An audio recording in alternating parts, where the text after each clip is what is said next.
And also, increases its fame enough if like a new vampire from then, or like something more is like, wait a minute, Sylvester Bjorn's son is actually a vampire.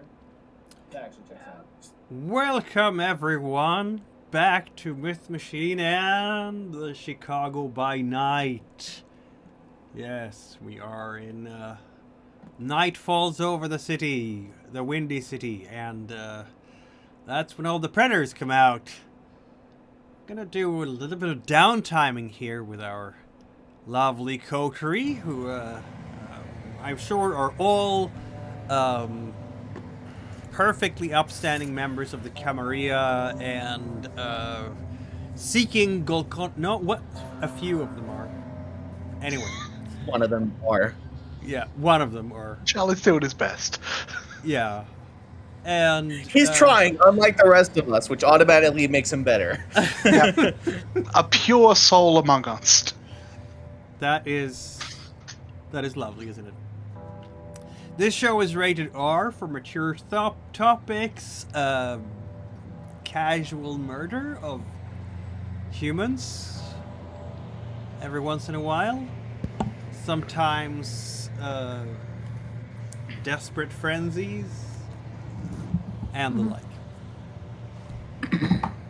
The show is rated R also for rock and roll.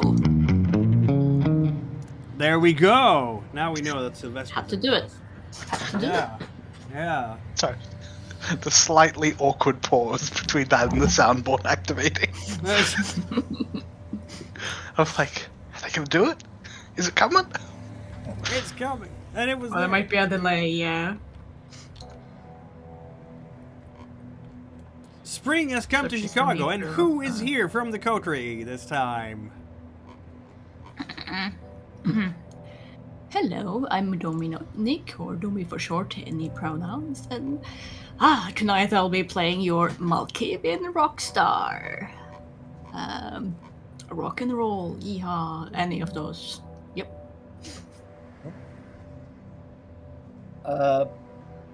I'm El Duende, playing as Tony Hernandez, the Bruja gangster. Pronouns any all, by the way. For me, not Tony. He isn't woke. Sorry. I'm John.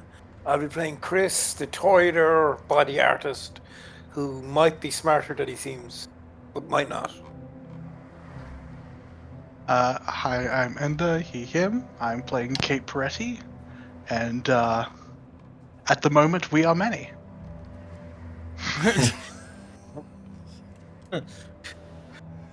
I'm Roger, I'm playing Goldtooth Charlie, caitiff, son of Black Panthers, former gangster, former art student, and seeker after Golconda.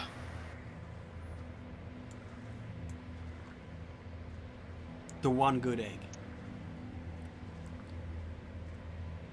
He said Charlie's the best among us, cut to is it ripping open a skinhead's throat.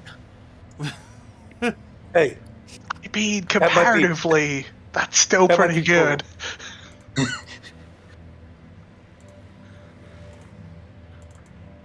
It is not too bad, is it? Alright. I'm gonna fast forward things a little bit here. Across April of 1991. And this time, of course, let's see now. It was an amazing time to be alive. You could see things like The Silence of the Lambs in the movies. Yeah. Is anyone interested in movies anymore? Vampires could have such enthusiasms. It's possible.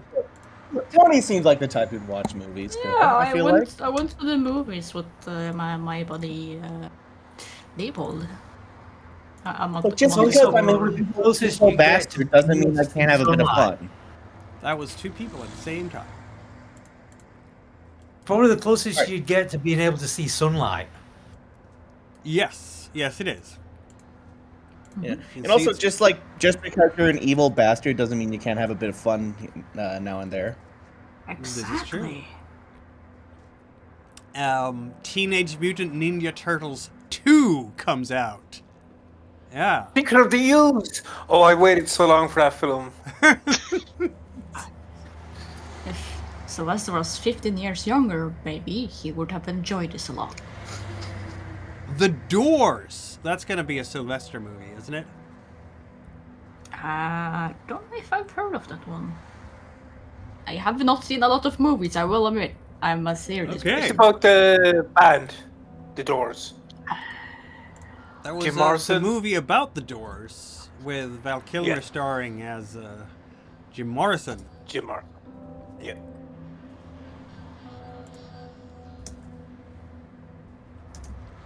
The Doors. When not did Terminator a band 2 I come out? listened Was to. that 91 or 92? It's coming out this summer. It hasn't come out just yet. Yeah.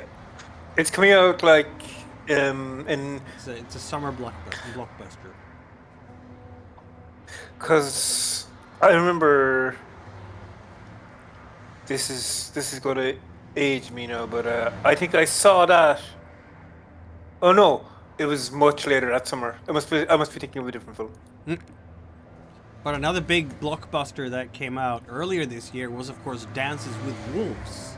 So, you know, Kevin Costner is making the rounds.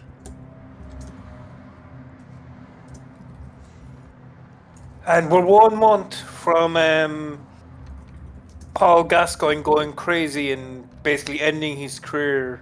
Well, starting the end with a dodgy tackle in the FA Cup. That is something I did not remember. I clearly didn't pay attention to that sport. Oh, I did because that's actually the one FA Cup I watched, I think, live, because it was there was a guy from my neighborhood. He's semi-famous as a football player.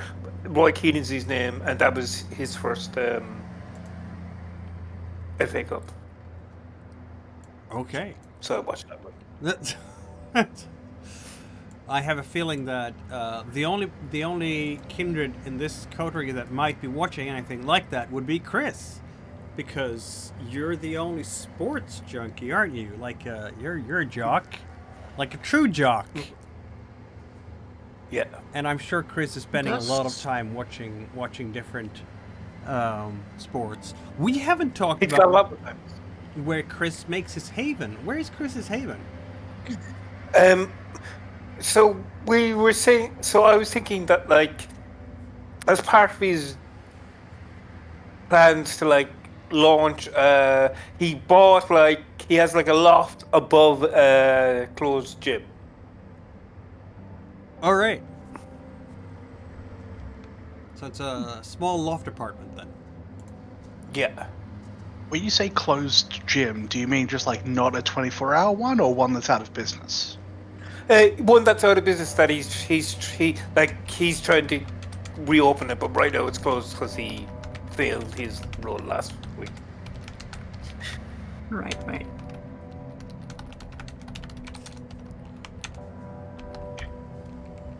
Very well. And what area of Chicago? I don't know. The purple area, maybe. Purple area is the expensive area. That's Oh wait, maybe very not there. downtown. So Downtown. Hmm. Yeah. It's the Loop maybe not there. and, So yeah. the blue area here somewhere. I don't know. I mean, on this map here, if you're scrolling out and zooming out a bit, everything that is inside Yeah. Lakeview, far west side, feel like, southwest side, and Chatham is basically expensive downtowny stuff, and then when you get beyond that, you get to the suburbs that is cheaper. So, but that's like an hour drive Yeah, but- in. Yeah, that's not where a gym would be. Yeah. It'd be like in town somewhere, but not in like the high 2G places. Not the Yeah, gold turns one. out living in Chicago is a bit expensive. Yeah, yeah. It's not New York, but it's still expensive enough. I mean, it's better at this time period than it is today. Yeah. Yes, that it is. Yeah, I wonder if But there's that anything goes that can for- solve that problem. Anything at all. I wonder. Oh, and Chris, obviously, he's not doing his so he's basically saying that like he's done his ACL or something, so that's why he's not like an active sportsman. What was his sport when he was alive? He was a biathlete. At this It's a point, ski and shoot. yeah. Yeah. At this point, Chris will know enough about the Toreador and their various habits. There's going to be a lot of activity on various nightclubs and a lot of social life. Yeah. Annabelle, your primogen and grandmother, hosts regular salons in her upscale Gold Coast mansion, where anybody who is anybody and has an invitation is expected to attend. That includes you, obviously. Mm-hmm. And you might be surprised to find that it's not just Toreador who attend these salons. There's two others as well. Namely, Bobby Weatherbottom and Garwood Marshall come to these activities on a regular basis. Oh, Bobby Medawar, he's a Ventru. I remember him. He was like the computer guy or something. He is. The other And this is Garwood probably- Marshall, I don't remember. Yeah, you haven't met him before. Bobby is, for once, dressed in a proper tux. This is probably the only place where he'll be dressed in a proper tux. And Annabelle definitely expects you to be able to behave properly. And let's see now. What is the expectation here? The way you read it, you have some insight, but not that much wits. So I have a feeling that a lot of the things that are going on here are probably going over your head. Because you are not really the most astute socialite, are you? The whole thing with social life is not really... He does the painting. Like, he kind of was in the handsome bubble when he was alive, so he didn't really pay attention to, other Yeah. people's... That makes cues. sense. Sophia will definitely strut you around, and the question here is how, and this is Sophia's question to you, though she's going to put it in her own way, how could you impress the others here with your physique as an art, with your sports as an art? Like, sports is not something that Toreador traditionally think of as artistic until they do, as it were. Because, I mean, there's several sports that you could think of where artistry and beauty would come into play in some way. You have gymnastics, you have... Okay, you know, this is what I'm going to do. Ballerinas.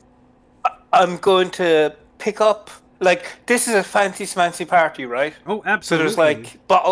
there's like bottles of champagne and stuff, right? course. Or wine even. I mean, So some I'm of gonna these parties start- are mixed kindred mortals. Some of these parties are just kindred. Some of these parties start out as mixed, and then when the mortals have all left, it's only the kindred left.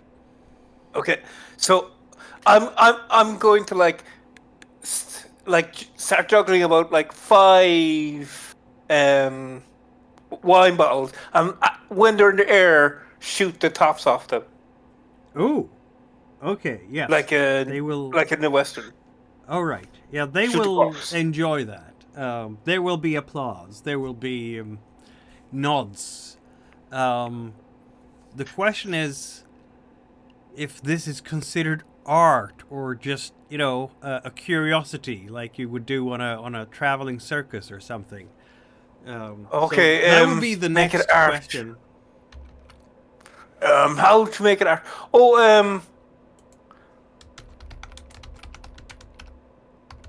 this is kind of hard to. But Chris has kind of high performance, so can he do like a speech about like the beauty of a well-placed shot? How that's art, like when a bullet goes straight into something's heart without hitting any bones or any obstacles on the way. The violence that it creates is a beautiful art in and of itself. I have a suggestion. You could try. We can. Just an idea. If you're shooting, aside from the fact that you're going to put a bunch of bullet holes in the roof, you could do one of those things where an artist looks like they're doing one thing, but actually they're doing another. So as you're shooting, you're like making a portrait in the roof with the bullet holes. That would be very impressive. Yeah, I this mean, also, actually- it may piss off whoever owns the building, but you're already shooting the gun, so I guess. Are you Reminds actually me of the shooting with the story I firearm? What else is he shooting with? Oh. I mean, a biathlete So does that's shoot yes, with a right. rifle. They have a specially designed rifle, so it's not necessarily a handgun. But I'm sure a biathlete can use others. Well, Yeah. I imagine it'd be impossible to use a hunting rifle while juggling bottles.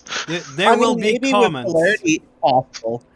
There will be He's comments. a Toreador. He does have celerity. Okay, that's all I'm saying. That's fair. There will This be. reminds me of a story I heard once about Kylie Minogue ended up taking a massive amount of hallucinogens with one of the top target shooters in Britain and another guy who relayed this story.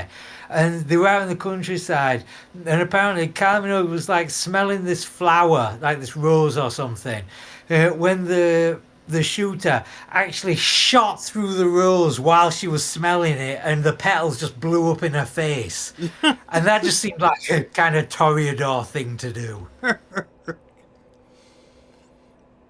There are some comments here, of course.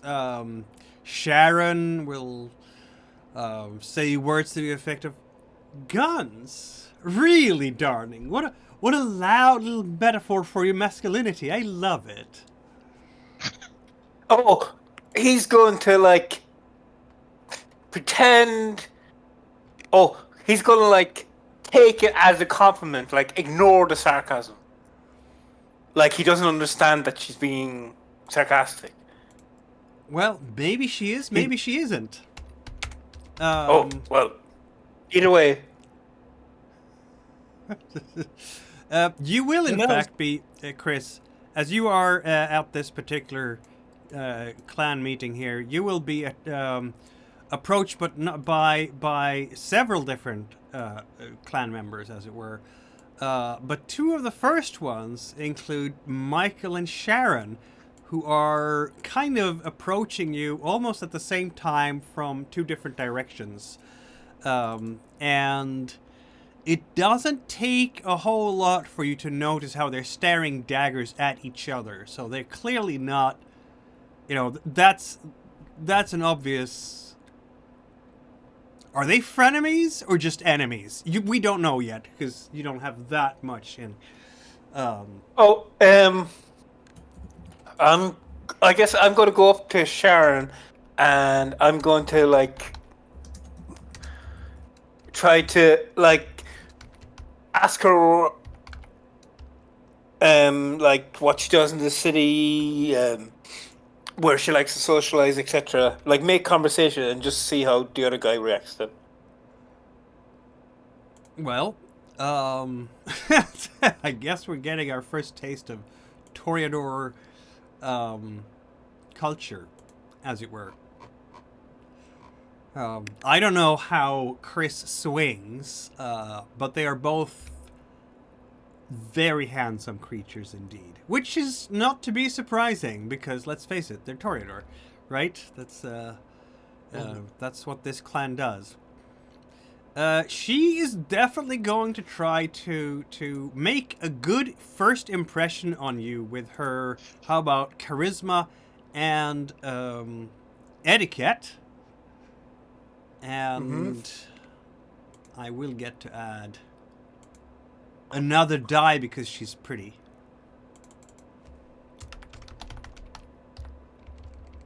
Wait a minute. She's stunning, obviously, right? So that's 2 dice. I mean, that only applies if you're attracted to them. That's fair. Is Chris the type of person who would like a young lady? She seems to be in her 20s with a nice bob, which I guess would fit just as well in the 20s as in the 90s, because the 90s. I don't want him to be as much as a Manor as Ivy was going to be, but yeah, he would. Well, let's see. She has 4 successes on her check here to charm Chris. And the question is, Chris, you're, how are you going to defend yourself against this charm offensive, is what I'm saying. Maybe...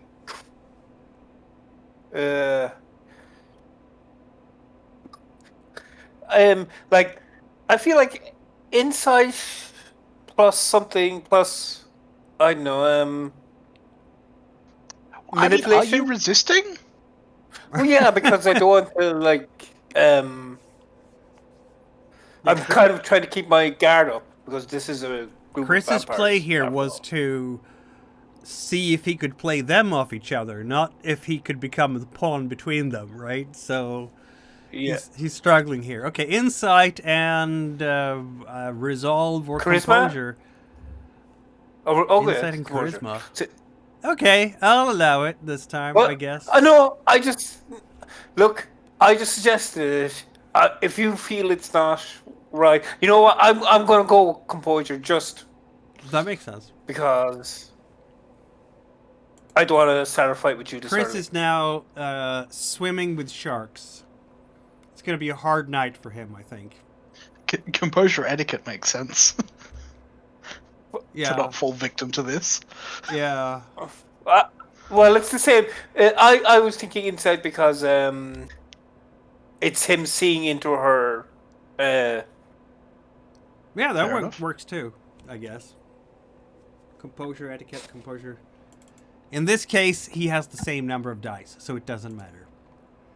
Yeah, and I think I'll blood surge just for It luck. doesn't even matter. She's making you blush already. Yep. Nice job! Wonder. Well then. Yeah, at least you didn't get hungrier. 2 successes.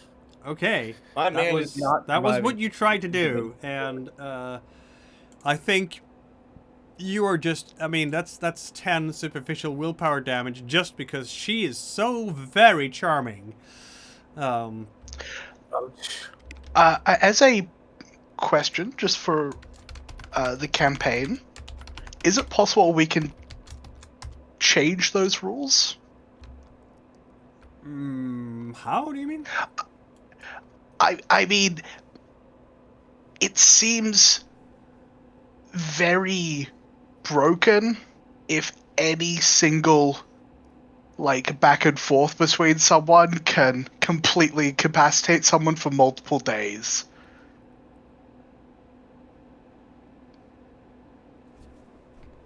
If that happened to Charlie, he would be a heap on the floor.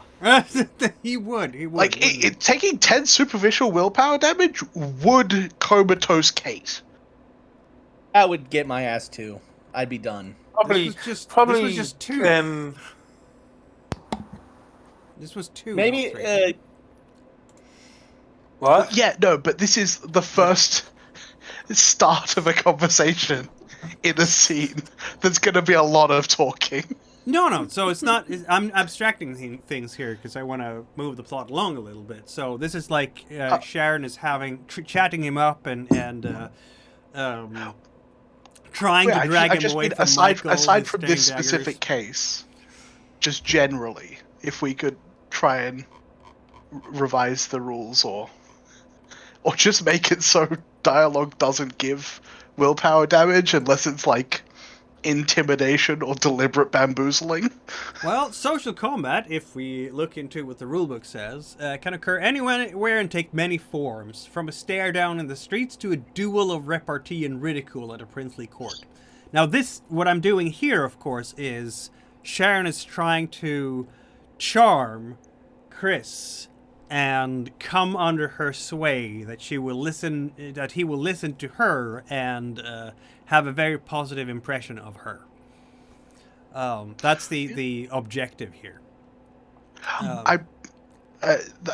Just an alternate rule that I have played with before is if you say you want to convince one of the players will set a DC on how easily they think they'd be convinced.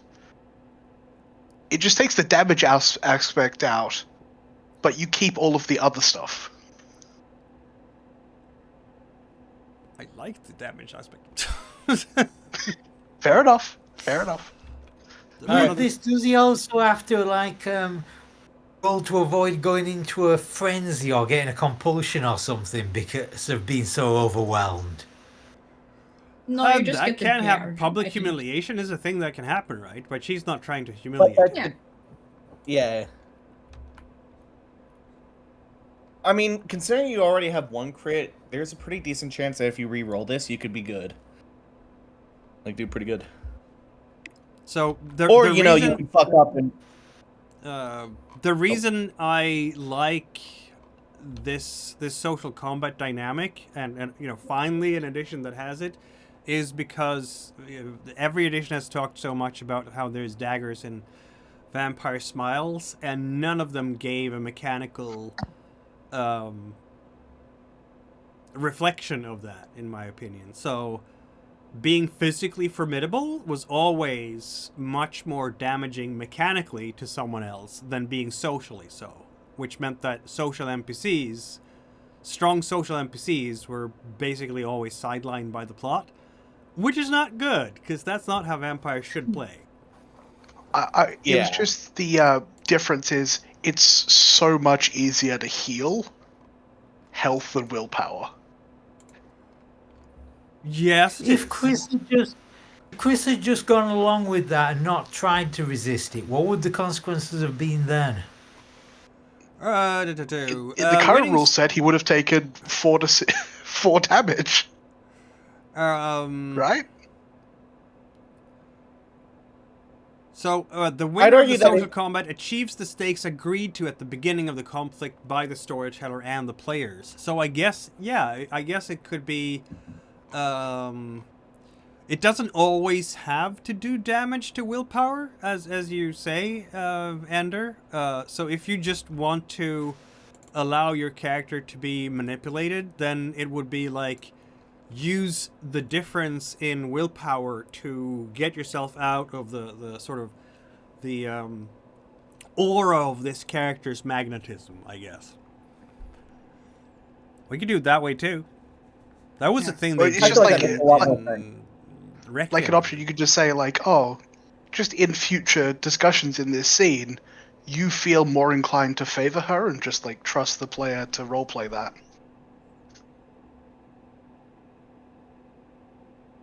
That sounds good, I feel like. Yeah. In my personal opinion. I don't mind results written social combat, but having an option to be okay, this person wants to do this. You can either resist or you can just choose to auto fail and agree to it. Is a neat rule. In this case, it's interesting because we have Sharon and Michael who are effectively dueling each other over Chris. And I guess the duel, therefore, is between Sharon and Michael rather than Michael and Chris or Sharon and Chris. Or now you're making me think here. Why are you doing this horrendous thing to your poor game master? Just because willpower is so hard to heal, it makes social combat so much more brutal. It really does. I'm not biased being a social-based character at all. No. Social characters have an oomph of their own, but you heal. So you heal like willpower. There's several ways to heal willpower. You have pursuing your ambition or desire. The desire is a superficial willpower heal the same session anytime you pursue it. At the start of every session, you heal your composure and resolve superficial, which can be a lot if you've put some dots into that. And of course, the aggravated has to do with the ambition. And you can spend time with the touchdown to lower aggravated willpower damage, I believe. Yes. Well, that is it. Yeah, I think you can do that too in Vampire. You could definitely do it in Werewolf. You can do it in both, I believe. So, would that mean that they are trying to... I can see how this will quickly escalate to the two of them, instead of talking directly to Chris, they're actually starting to talk across Chris to each other. And starting to make a bit of a scene as they're vying for Chris's favor. Let's see.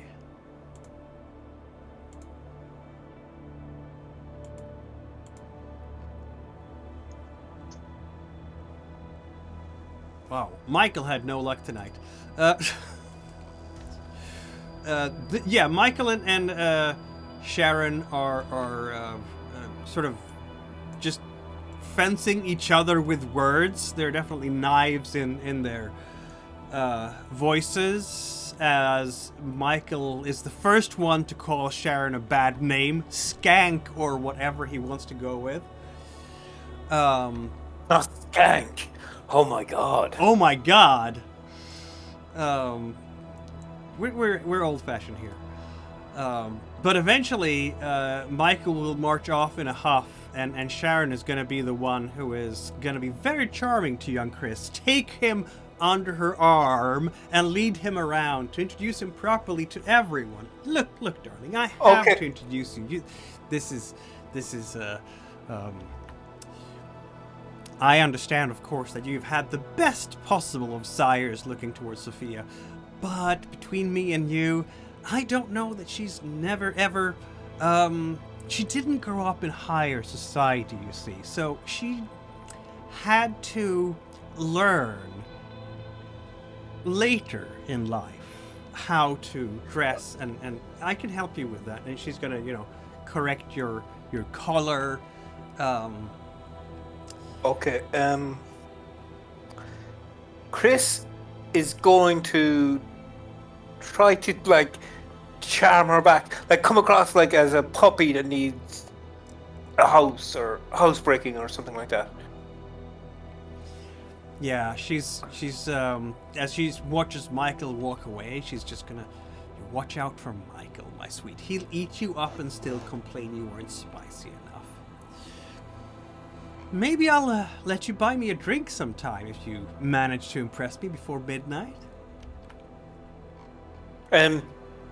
What would you like? What would impress you? What are you into? I am into everything, almost. Let's see what you can come up with. Okay, how to impress her? You are on trial now.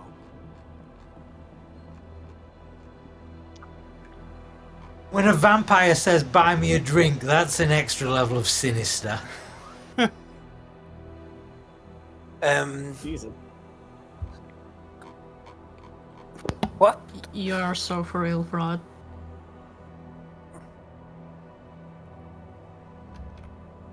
I'm gonna be honest, like these social characters intimidate me far more than any of the actual combat characters.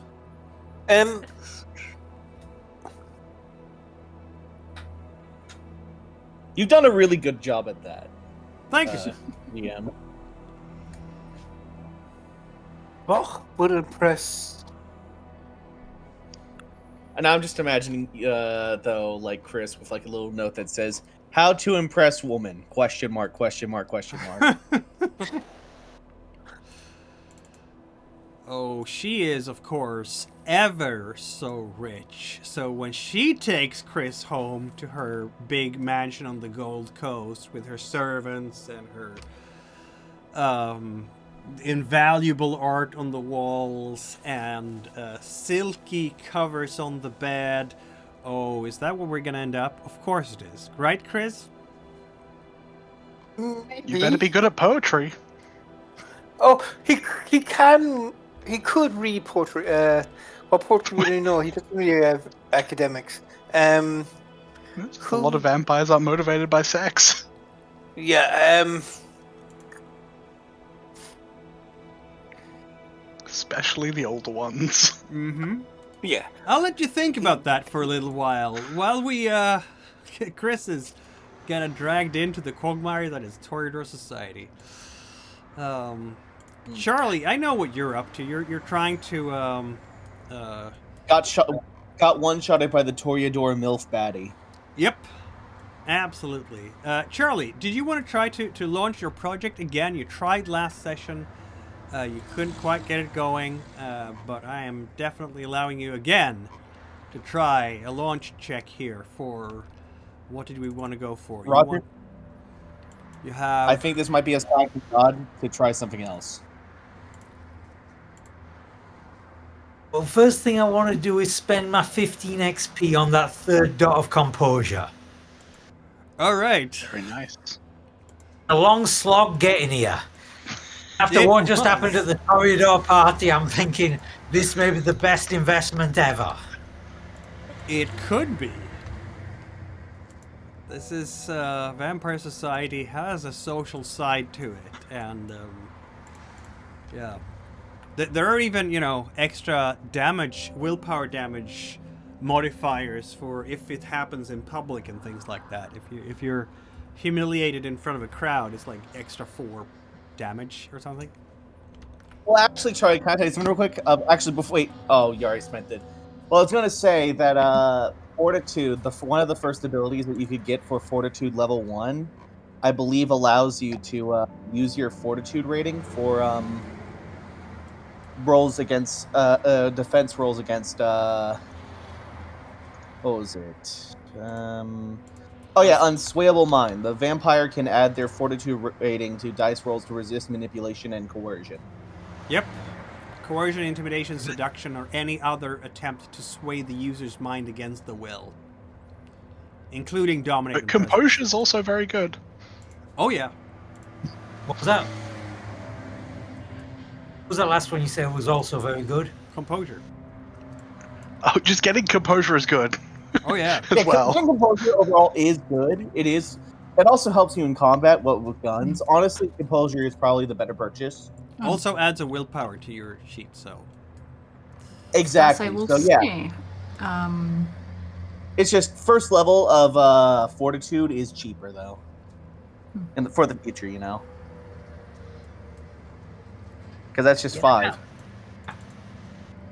So it's 5 XP just to get that. Yeah, 5 XP to get the first point of Fortitude. Yeah. And you did drink Lodin's blood, so...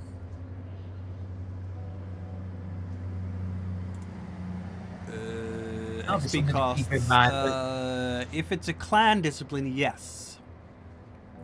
Oh yeah, I forgot. So If for it's not, it's you, like 7. Tony, it would be 7 XP. But for Charlie, it would be 6, because he's K-Tip. Yeah. So, isn't terrible. Isn't terrible. Anyway, Charlie, did you want to launch another attempt at a project or not? I think the trying to get straight in with Danov is kind of too too difficult just as is. So I think Charlie is going to do what he was sort of suggesting to Danov, do it on his own at first. Like, I guess this will take him back into the Toreador art and culture circuit to start researching vampire art and to try and find if there are, find vampire artists and see if he can find any references to Golconda in the art. Maybe easier to just do it on his own than try and impress Danov. Oh my. This sounds to me like we're trying to meet a lot of social characters and, hobnob with various vampires in Elysia, in the Elysia of the city. Yeah.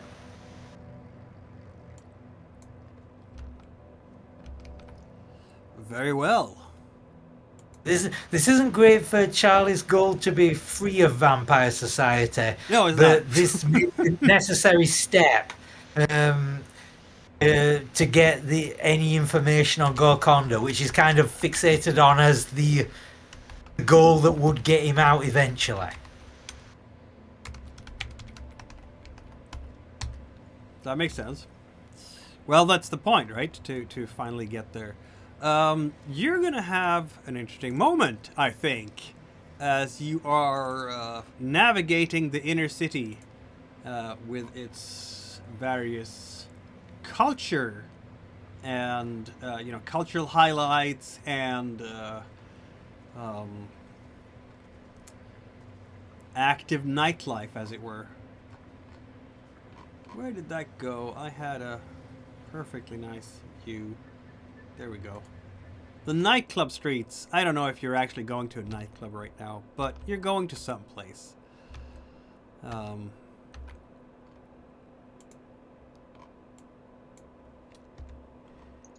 Sylvester and Leo are not here because it's Charlie who's here. And you're gonna hear a voice that you haven't heard for a long time.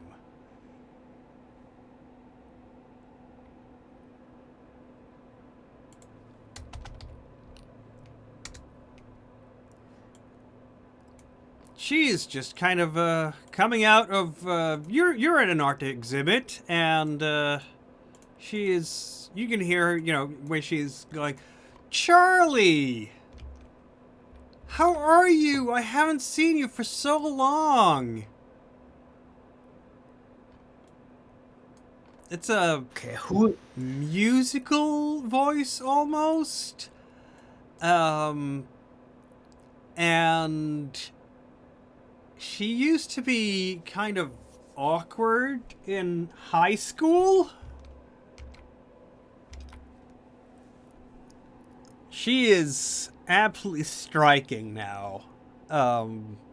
Just the perfect dress for the occasion. Are we at an art gallery? And she's just kind of walking up to you, all hips. Wow, it's so funny that I should see you here. I was just going through our old yearbook and showing a friend of mine your picture. I always had a crush on you, but I was too shy to say anything. What brings you here? I'm so happy. I never thought I'd meet you here in Chicago, of all places. And Charlie will, the recognition dawns. He will,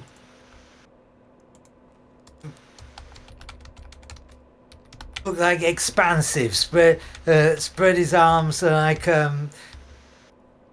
going to a handshake and a hug.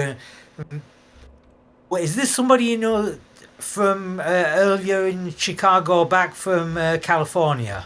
No, this is from California when you were a kid. You went to school together. Right. It was before everything went horribly for you. I mean, things weren't great there either, but...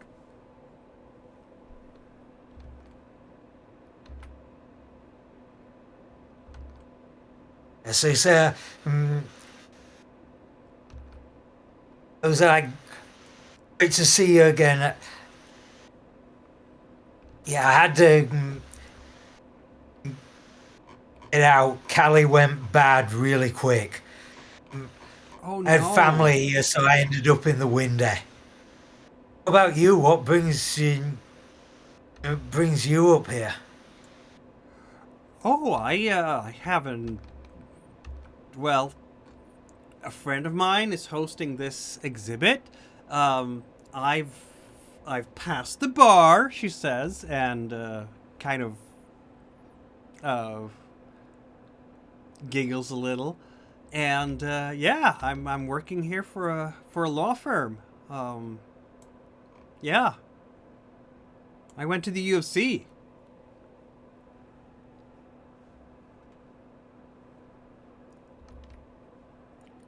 You know, Charlie's nice one. Flicks slightly at here in law school, and he says,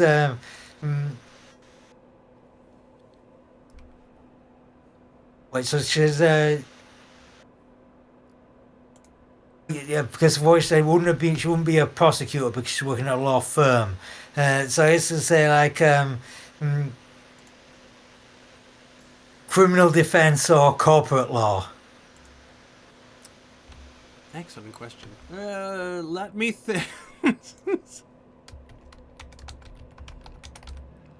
Well, a corporate law right now, but I have been, sneaking a peek at criminal defense every once in a while because that's also a really interesting career. But this pays really well for now, so gotta keep the lights on, right?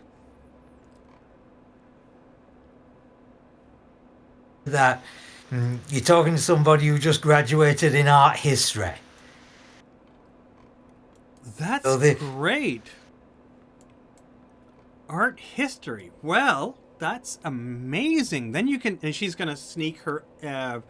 She's gonna not. Maybe it's too early to sneak her arm under yours. Though she will definitely try to charm you here. Let's see how well she does.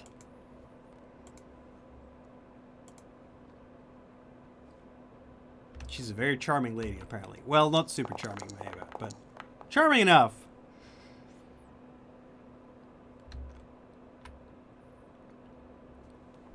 Is Charlie going to contest this, or does he like what's going down? What she's putting down? Yeah, he likes where this is going.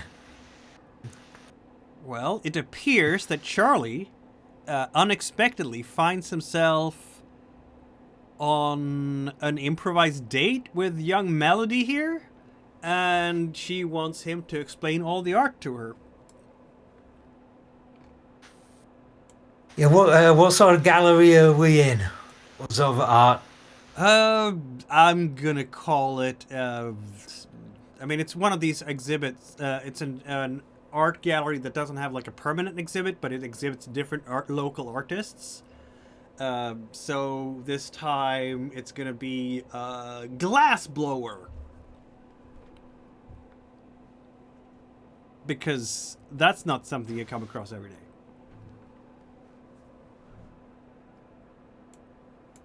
I guess Charlie can be talking about like the history of glass blowing in like Renaissance Venice. Oh, and, she will be so into that. Yes. All of that.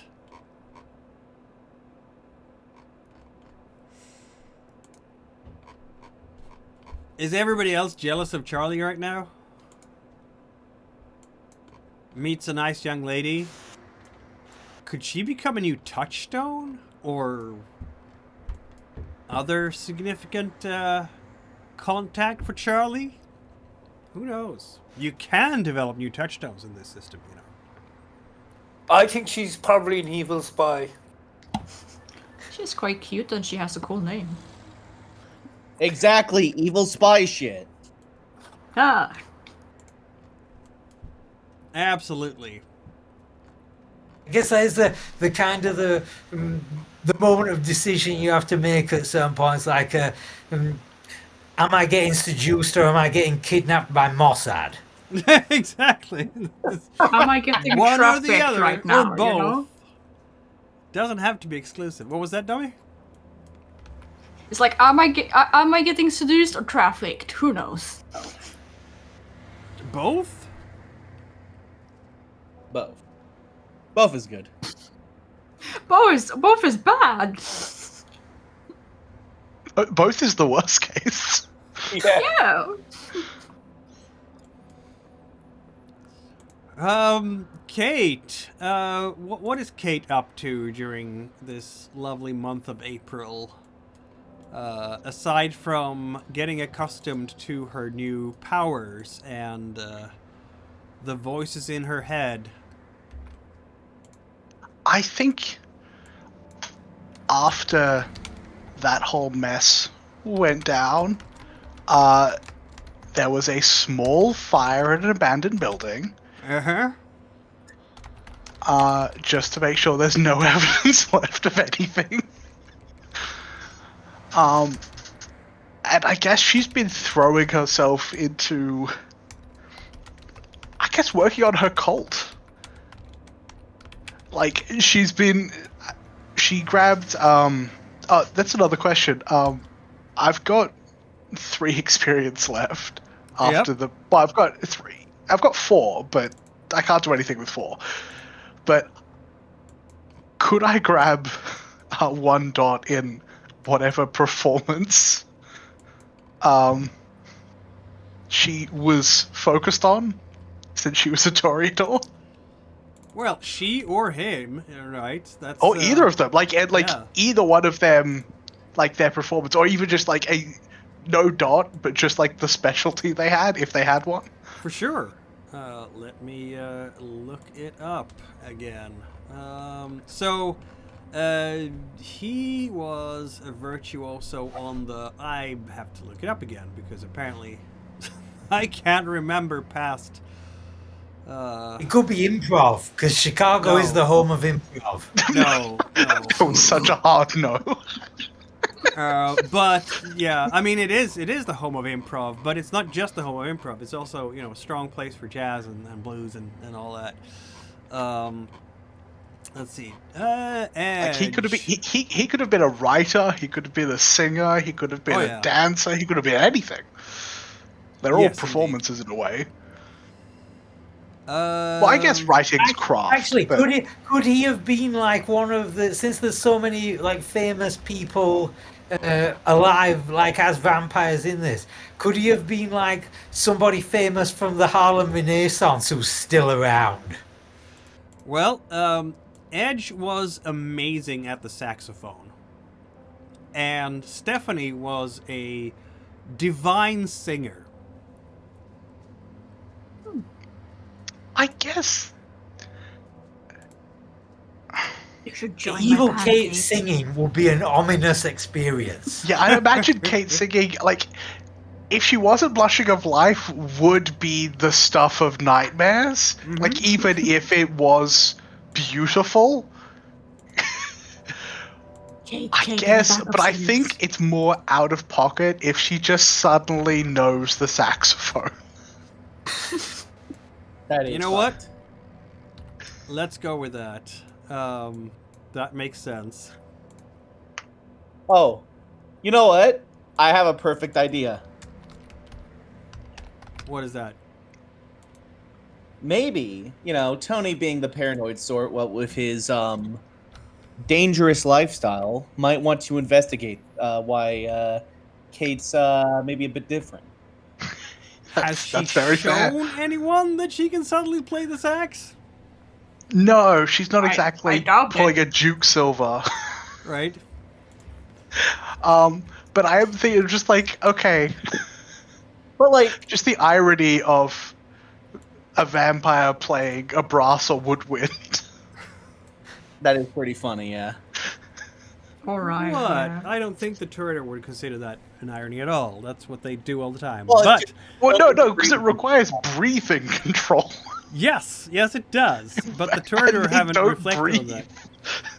But They don't if have you're to. continuing to speak, if you're speaking, you must be breathing. So it's not like it's a skill you completely lose. That's fair. That's By fair. the way, considering the fact that you don't need to breathe, I bet you could like pull off like some crazy long like solos.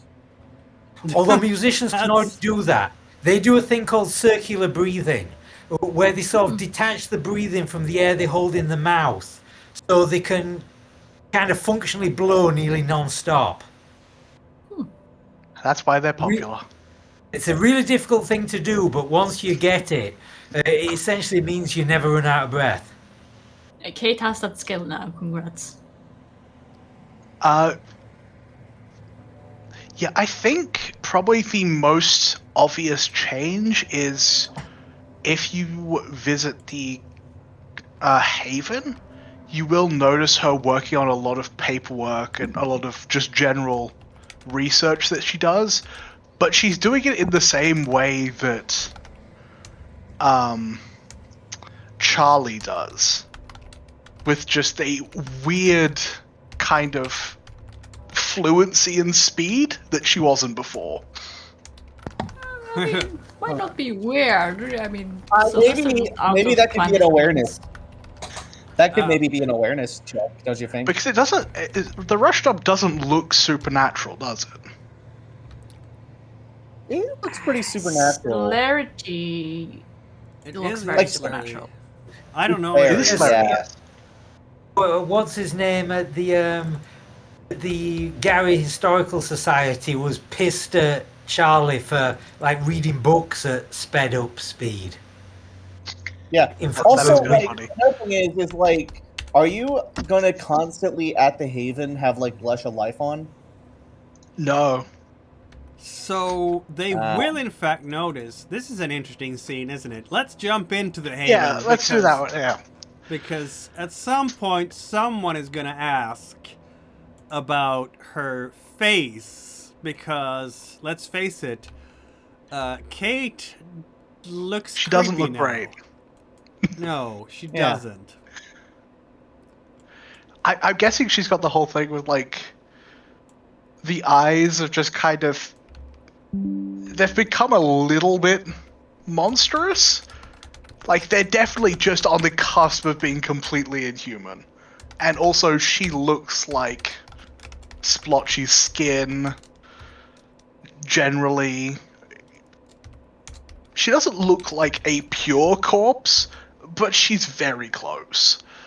Fine. Yep. Yeah. So I feel like Tony being Tony and having like only 1 point of manipulation will just say, "Oh, what the fuck is wrong with your face?"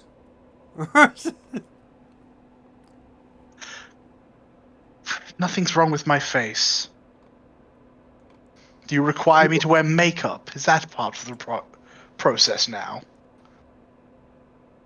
No, but I could offer to do it if you want. I think that's gonna catch her off guard for a second. No, I'm fine, Sylvester. Okay. Thank you for your okay, consideration. If I need to Okay, well- look my best, I will.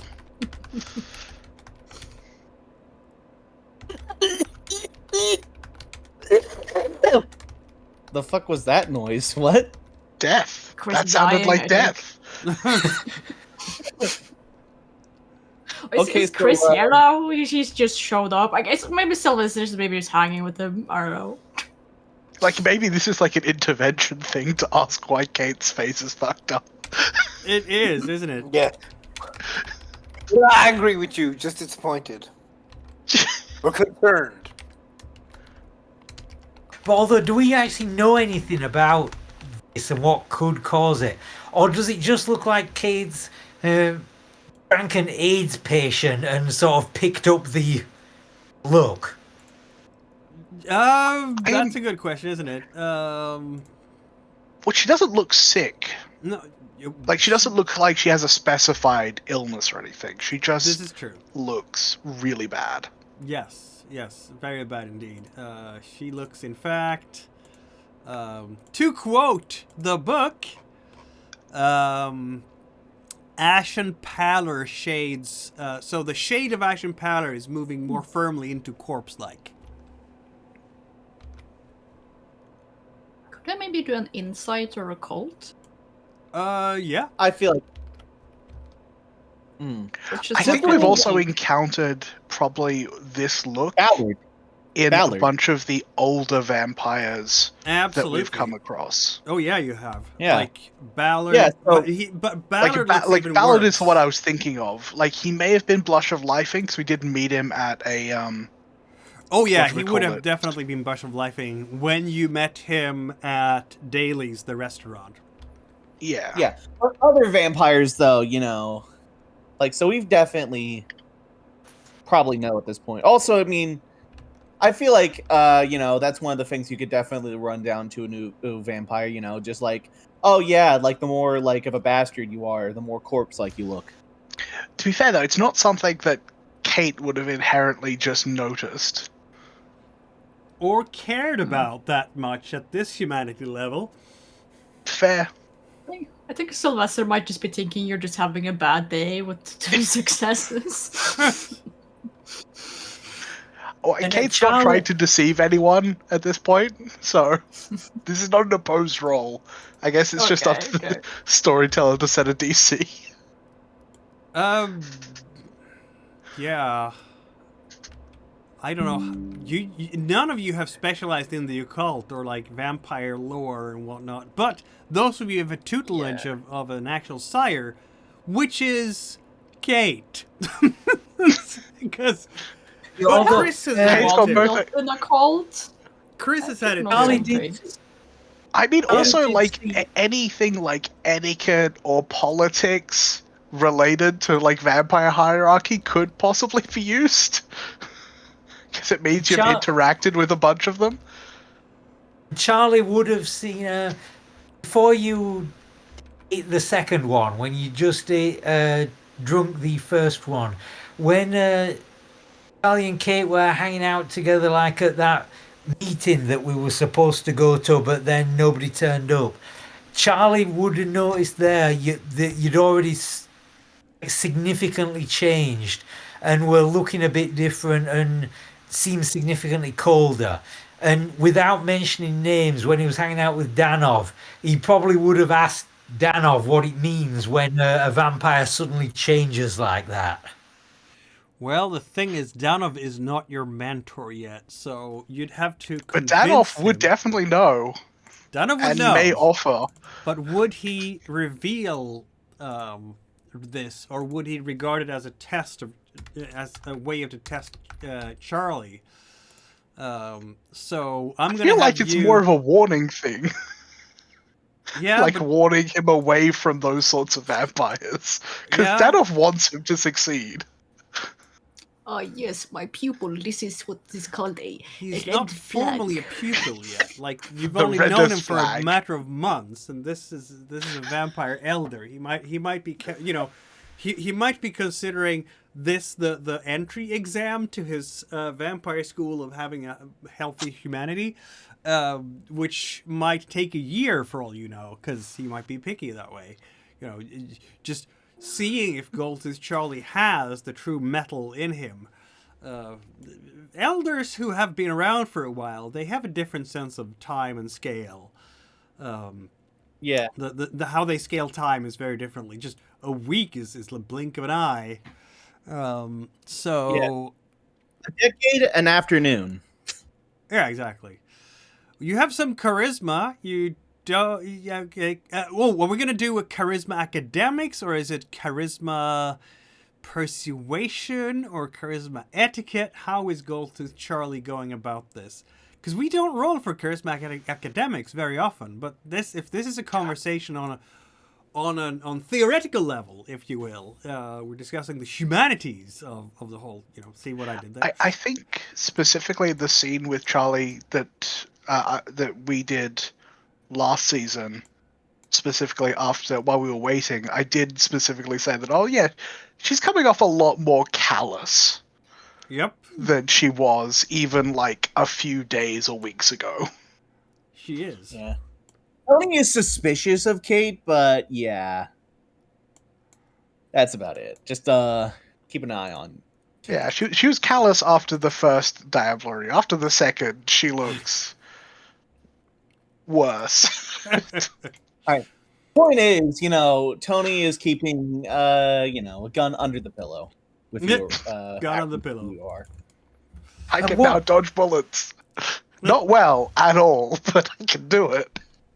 Yeah, I can fire my bullets faster than you can dodge them.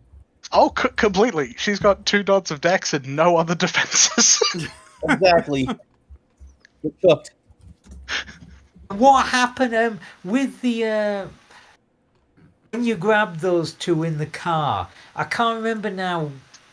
Did any of us see anything of that, and do we know anything about it, or is that just completely history to? Or did I don't believe all any these of you gang witnessed members- it, No. and I Sorry. believe I did like a 5-dot success on covering my tracks. Yep, you were very successful. I remember this. All that the rest of the crew knows was that Kate came back to the Haven because she had shaken off some of those followers, some of those street punks, the hired thugs, and she had Latin King help to do it.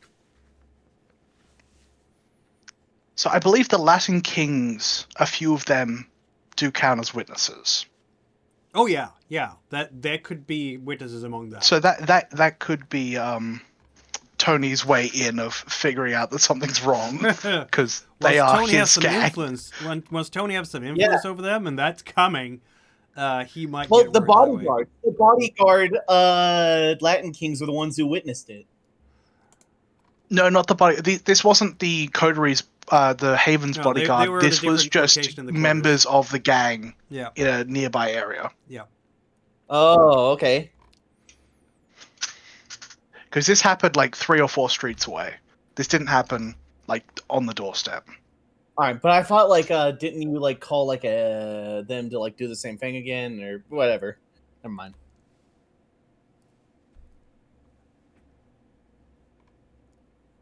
Yeah, so now that since this has been brought up and people who are outright asking about it, Charlie kept quiet at first, but now we'll just come straight out and say that it seemed to start back when we spent half that night under the bridge waiting for some people who never showed up. Something happened just before then that... Yeah, it did. Something just did happen. Yeah, I forgot what it was. It was Kate was pretending to was acting like someone else or something, or had a fucked up voice. Yeah. If this is happening in front of Kate, she's gonna try to hide her reaction to that. If it is, I don't know whether this conversation is. I don't know either. Charlie and Tony will decide if it's happening in front of her. You don't Fuck have no. to. Fuck no. I am. If Charlie has something to tell me about Kate, we're doing it somewhere where Kate can't hear us. That's fair. That is, and you are quite aware of the fact that Kate does have. Well, she has auspex, but does she have you know heightened specifically senses? she doesn't have heightened senses because she keeps having to ask Charlie what's happening. Yep. So Exactly. that helps. Yeah. But Although yeah, maybe she does have heightened senses and she's really clever. Well, you do know she's good at lying. Yep. Yeah, so I feel like we drive off. Go somewhere to talk. Love the Just in paranoia. case, because paranoia is a thing. Okay, so Tony will not survive this month otherwise, okay? we're in Pilsen apparently. That's where we're at. And we're gonna have Charlie and Tony having a talk to each other. Go ahead, my friends. What are you gonna say to each other about All right. the current state So- of affairs? All right. So you had something to tell me about Kate, right? Well, this would be a good place to do it. We've all seen something's changed about her, something big. And not just how she looks, how she acts as well. I was thinking back to when I first saw it, not as bad as it is now, not as extreme, but it was that night when we went out to wait for somebody we were supposed to be meeting, spent half the night under the bridge. She was different then, and it was like turned on immediately, like it was between the last time I'd seen her before then and that time. Something happened. You think of anything that would somebody have done something to her that she doesn't even remember? I don't know. But I think it might be a good idea to look into Kate. See if she's hiding anything. On the vampires, of course, we're hiding something. Aspect. Of course. It's just I don't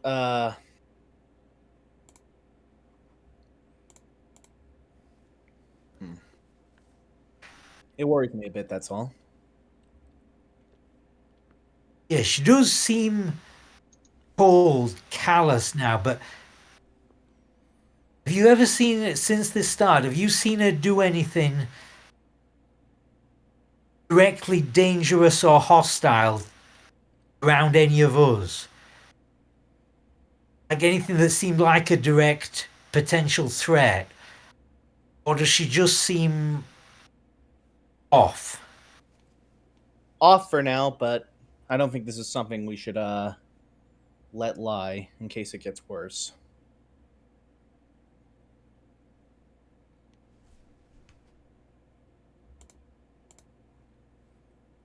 We think we should say. Obviously, Kate doesn't want to talk about it, but you think anything we could do for her? Anything we could do to help without making it obvious that's what we're doing? I can't say I do. I'm not exactly good at that kind of crap. Oh, fuck. Do you think this is Cretius? Being in the same room as him messed her up bad. Could this be something to do with that? Seems possible. Who met him as well? Does any of this feel familiar in any way connected to him?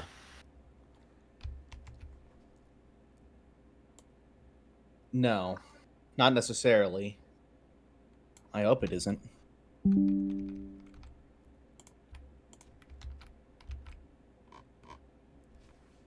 Because he seemed like a... I've never met him, but the way everybody who has describes him, he sounded like a devourer of souls. But he actually fucking is.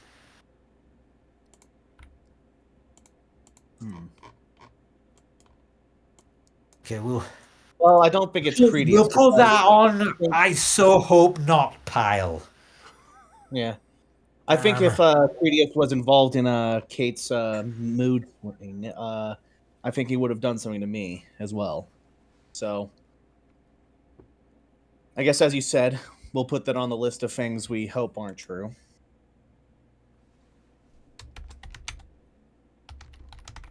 Yeah.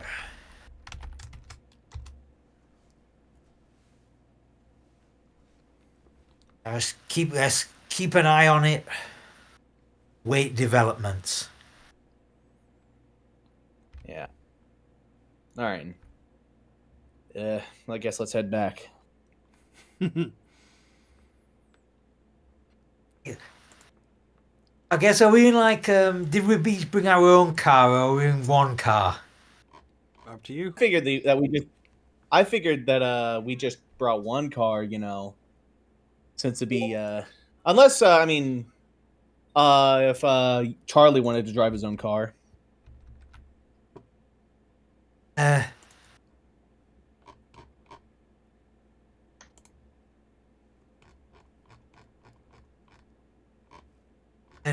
no, I guess we will just be in the same car, but whichever one of our cars it is, it's still still an impressive car. So I guess it's like whoever's driving just turn the ignition key. It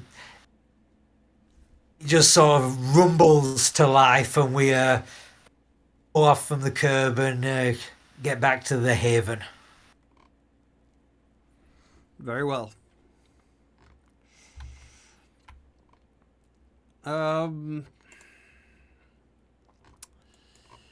Tony. Yes. No, Tony, you're last on my list. Sylvester and Kate is basically trying to navigate. Why don't we make the whole navigate the every night life with the object in mind? What was that? It was the goal that Kate was doing, aside from just getting her powers, was to, I guess, reestablish control, or maybe in a crueler sense, reaffirm her control of her cult. Ah, yes. Did you have a project? Just because, like, she does preach a whole thing about vitality and the power within, and now she looks like she does. Like, unless she wants to constantly be rousing the blood in their presence. Although, to be fair, that's not something she can't do. Exactly. Like, I'm not going to say that her blood cult is running away from her because she looks scary now. The fact that they are part of her blood cult just means that they are more susceptible to her manipulation. I think maybe she's trying to make them a bit more, maybe bold, or at least numb to the side effects of what she's teaching them how to do. That makes sense. Is this gonna translate into increasing the blood cult even more? I don't think it's size that she cares about, but I don't know if there's any other factors to this. There are rules in a book I don't have. Fair regarding the proper establishment of cults. Right. I think it's in the blood god ones or whatever. You know what? I don't have that. I need to. I haven't read it properly either, so I'll. But I will until next time. So. Yeah, that's what Kate's gonna focus on. That makes sense. She doesn't necessarily want to make the cult bigger because that leads to other problems. She probably just wants to make them more devoted. That makes sense. I mean, it has to be what was it? I'm gonna say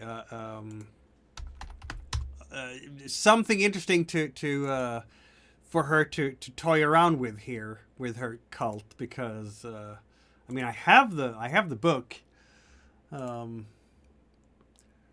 Cult Construction: How to Build a Cult. That's what we want, isn't it? True. Yeah. We love cults in this household. Exactly. We have some mandates, hierarchy. You have your cult practices, your services, your apparel. Like they're dressing in a certain way. They's gonna switch over seasons. And mark the passing of time and with their own particular way. And you could... Yeah, I guess so. She's doing the most cruel thing you could possibly do in a cult is she's actively trying to get them to cut off their ties to their support network. That makes sense. You could add backgrounds to your cult here, apparently. Cultists all need certain backgrounds to make sure their cult is functioning as it should. So they have some of the backgrounds within a cult context. So you could have, like, right now they're your herd. So basically you go there to feed off of them. But if Well, you yeah, want it's them because we to- didn't have the rules when I was making them. Right. But if you want them to be significant in some other way, for example, you can have them, become a tool for your influence in the city, in the occult sector, for example. That could work. So if you want to start building some influence through your cult, that is a thing you can do. And so on and so forth. So we can motivate basically any of the backgrounds to be associated with the cult. Like a haven could be a place they're building, which is like the cult headquarters, the ceremony hall. You could pick out, the leaders of the cult to be your allies or retainers, and so on and so forth. So there's a whole bunch of things we can do here with this. Oh, and I just had a thought. Since you look messed up now, and especially your eyes, are you wearing like the way Cassidy in Preacher wears sunglasses to cover up how bad his eyes look? Are you wearing like the Jim Jones cult leader sunglasses every time you're around him? I imagine that at the moment, she's trying to, she's using Blush of Life at the moment when she's actively in like group activities with them. Yeah. But I think she's trying to possibly like desensitize them to a more monstrous appearance. That makes sense. They would, over time. Yeah, it's not something that happens quickly, but it's something that would it would improve her influence over them because they would see that she's more powerful than before. But it's also the whole thing of it's not something that a normal person walking into the cult would not run away from. She wants to kind of, insulate them and make them more, not breaching the masquerade necessarily, just making them more accepting of her. I don't know if there's rules to back that up, but that's... Well, we want it to manifest in some mechanical advantage for you over time, because you're basically using the downtime allies strengthening your cult, right? Turning this into allies? Because allies don't care about your appearance. Allies... Well, they don't know about the masquerade and things like that. They don't know about vampires, right? But allies are your friends, and that's what it sounds like. That you're people who are tied to you in some kind of way that want to help you. So maybe they're your devoted cult followers. I'm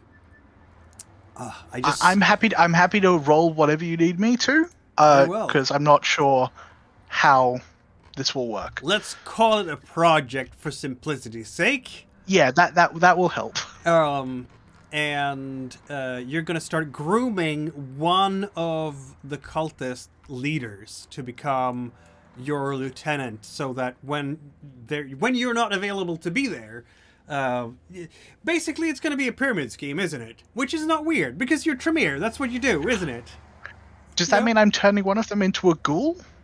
Because so they can show off power and act as an influence while I'm not there? Not an ally, though. Then they become a retainer, though, not an ally. But it definitely I'm just thinking in terms of what a cult would need. A cult, like needs someone a aside from me who can demonstrate growth, who can demonstrate that they are significantly stronger than they were before, in some fashion, like proof that what I'm doing is not just for myself. To be physically or socially powerful, that would be a retainer, because they gain because they're drinking your blood and they gain powers from you.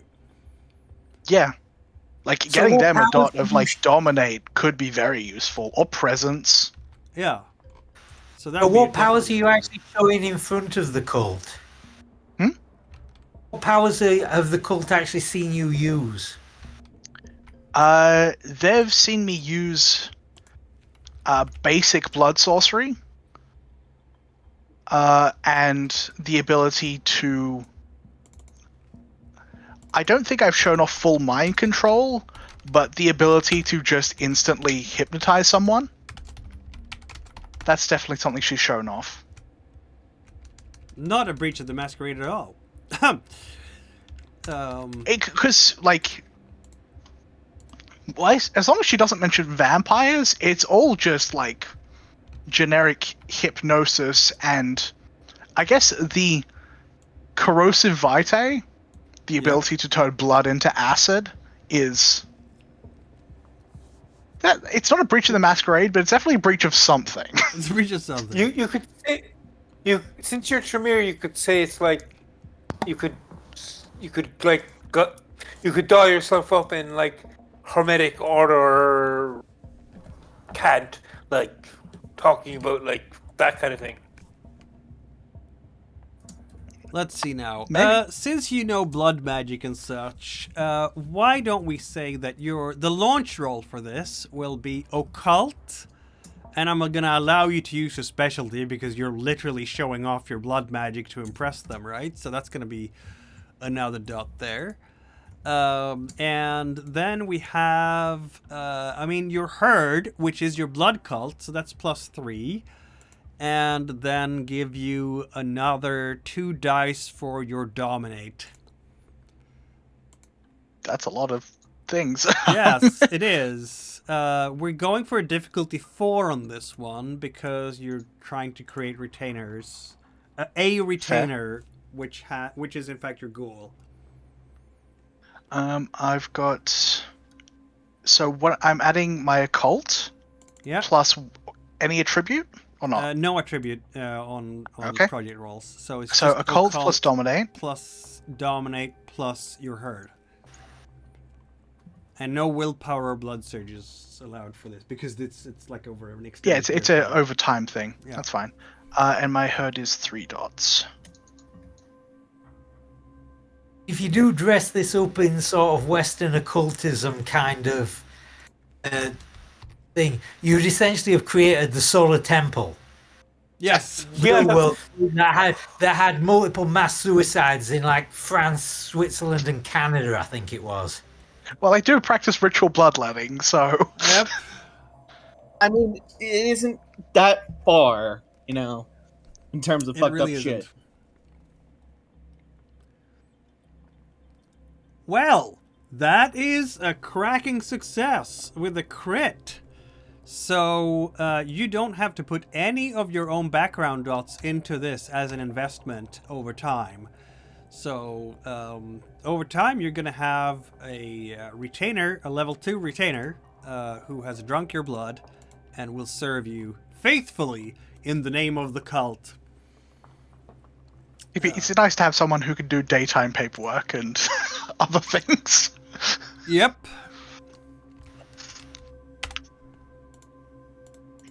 I'm going to have to stat another mortal, don't I? Okay. We'll take a interesting. 5-minute break, and then we will be back with Sylvester, who's been sitting and waiting for this all evening. I'm sorry, Yeah, Sylvester. No, I was just looking at the Cult of the Blood God, and it's really in depth. Like, it even has like a lot of list of like types of mortals that could be in your cult. Yep. That's great. Examples. 5 minutes, y'all. Also, We'll 4 be back. dots for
Here we go.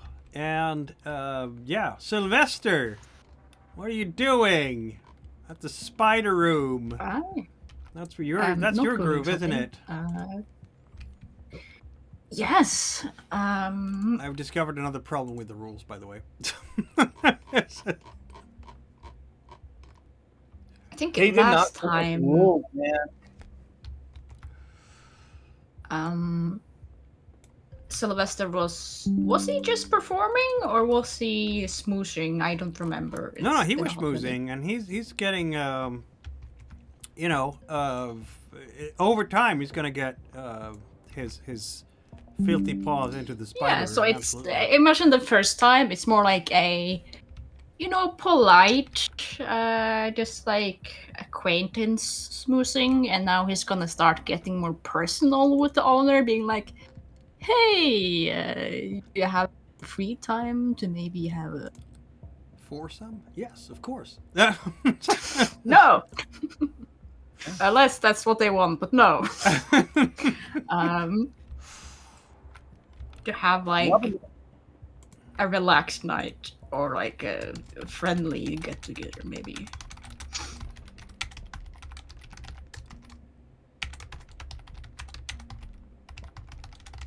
So now it's going from just, you know, smooth compliments to, hey, you actually want to spend time together, kind of just like slowly Yes, it definitely is doing that. doing the smooshing that eventually will turn to this character becoming, you know, a retainer. It could be a time when Chris swings by as well, but this is the focus now is Sylvester, obviously. And well, I think we're gonna have a moment here, Sylvester, in your own life, where Vixen, and I still haven't created the rest of the band members. I should do that. How many people are in the band? I would imagine Sylvester is the guitar player, Lupita is on the drums, and it should at least be a vocalist. Maybe another person on like a fucking synth keyboard or some bullshit. I don't know. Or bass, maybe. Bass probably is more fitting for a rock band, yeah. But Sylvester could be the vocalist as well, yeah? He can be a backup vocalist. He's not the main singer, I think. That makes sense. He shines in the guitar solo. That's where he is. It's not what's it called, Son of Discord yet, or Daughter of Cacophony. Yep. Right. So the owner of, or manager, I should say, of, well, I guess it's the owner because you were talking to. So Strauss Dragonov. She used to be a roadie and groupie to several bands in the 70s, and now she's put up her own nightclub. And yeah.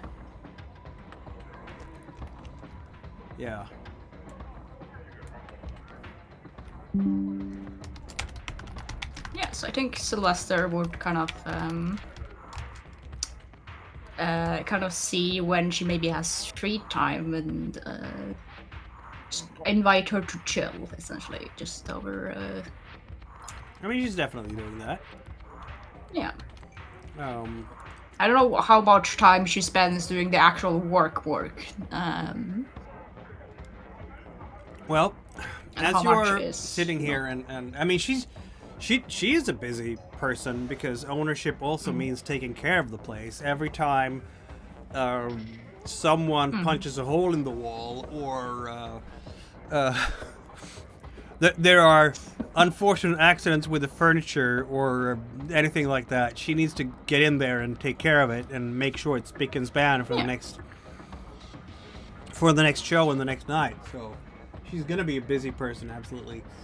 But Lupita will actually grab you, Sylvester, as you are chilling after a set and Styles is not too far away. And Lupita is just kind of looking at you and going, things are really heating up, isn't it? Like we're going places. I don't know what you've done over the last, but like our manager, are you our manager now? Because you're landing better gigs than our manager ever did. I guess it's you know how it is. I know some people, and just casual conversation leads to sometimes like, oh, you have this place. Why don't I play there? I mean, when you talk to people, it kind of just happens sometimes, and you know. Yeah. About that, since we are kind of, getting an audience more than we did before, and I love this. It's what we've all been working for, and maybe one day I can actually quit my day job, But since we're leaning into this, I think we could spice up our repertoire a little bit, like. Some of the songs we've done, I mean, they're cool and all, and we love them, and we're all here for the music, which is awesome. But maybe we could do something a little bit more, have a little bit of more of an edge, like something that comments on what's going on around us, more messagey, if you like. Ah, yeah. So, not the whole. I know it kind of started with the glamping, but you know what? I get you. You want something with like a bit more of a message, a story. Exactly. Like, there's so much going on in the world right now, and I feel like we should be a part of that. Like, and maybe if we can inspire people, maybe they can. Feel that they can do things. Like a Bohemian Rhapsody kind of thing, or? I mean, we're never gonna be that good, are we? No, I mean, with like something with a story, perhaps. Or a message. Not like that exactly. Well, if the story is something that, that people are attracted to, like that fuels them, that makes them, wanna take a step, like step up. Yeah. I mean, I have stars for you.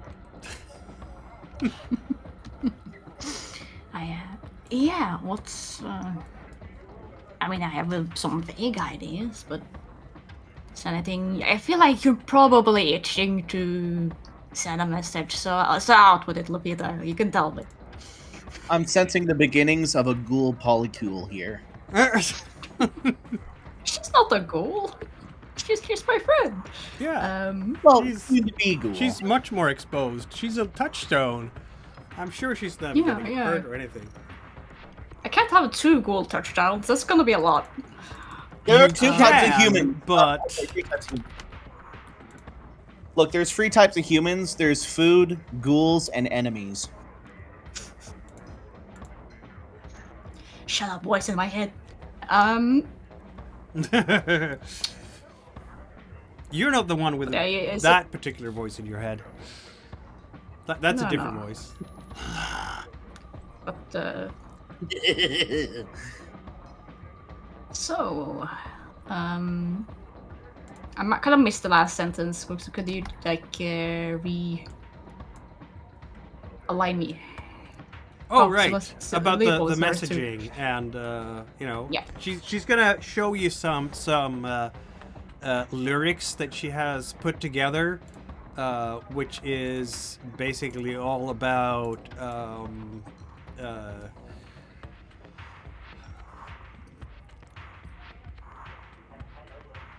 tearing it down and everybody's exploitation in the society, and it's kind of vague at the same time as it is. There's a lot of anger in there. Yeah. this is nice. This is nice. Yeah, she wants to tear it all down. Yeah, remember how? Did I tell you? I guess I did mention it a while back. The fucking police officer that tried to apprehend me for no goddamn reason. Exactly. Like, that's police violence. We could speak out against that. Yeah. Let's see now. You are, well, let's see. Intelligence performance is something we don't get to roll a lot. And you don't even have to roll because between your... well, the electric guitar is not going to apply here because this is about writing songs. She's going to try to roll an intelligence performance check herself to write the lyrics for this amazing song. I don't know what we're going to call it. Let's see how well she does. Holy shit. Holy shit. Oh my goodness! Holy smokes! She might have more successes than me. I Maybe she did is not a new see songwriter. that coming. So Well, apparently She is she's actually. going to write the new hit. Yeah, you need to make her your ghoul right now before the Toreador get her. Oh.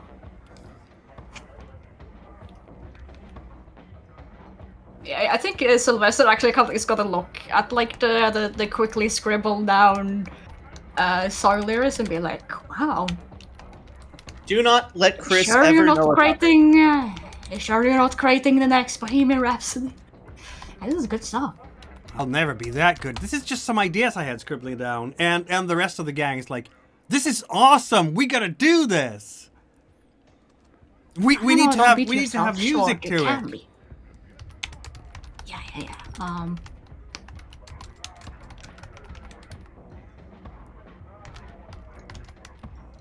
Indeed. I'll Yeah, get someone around has to write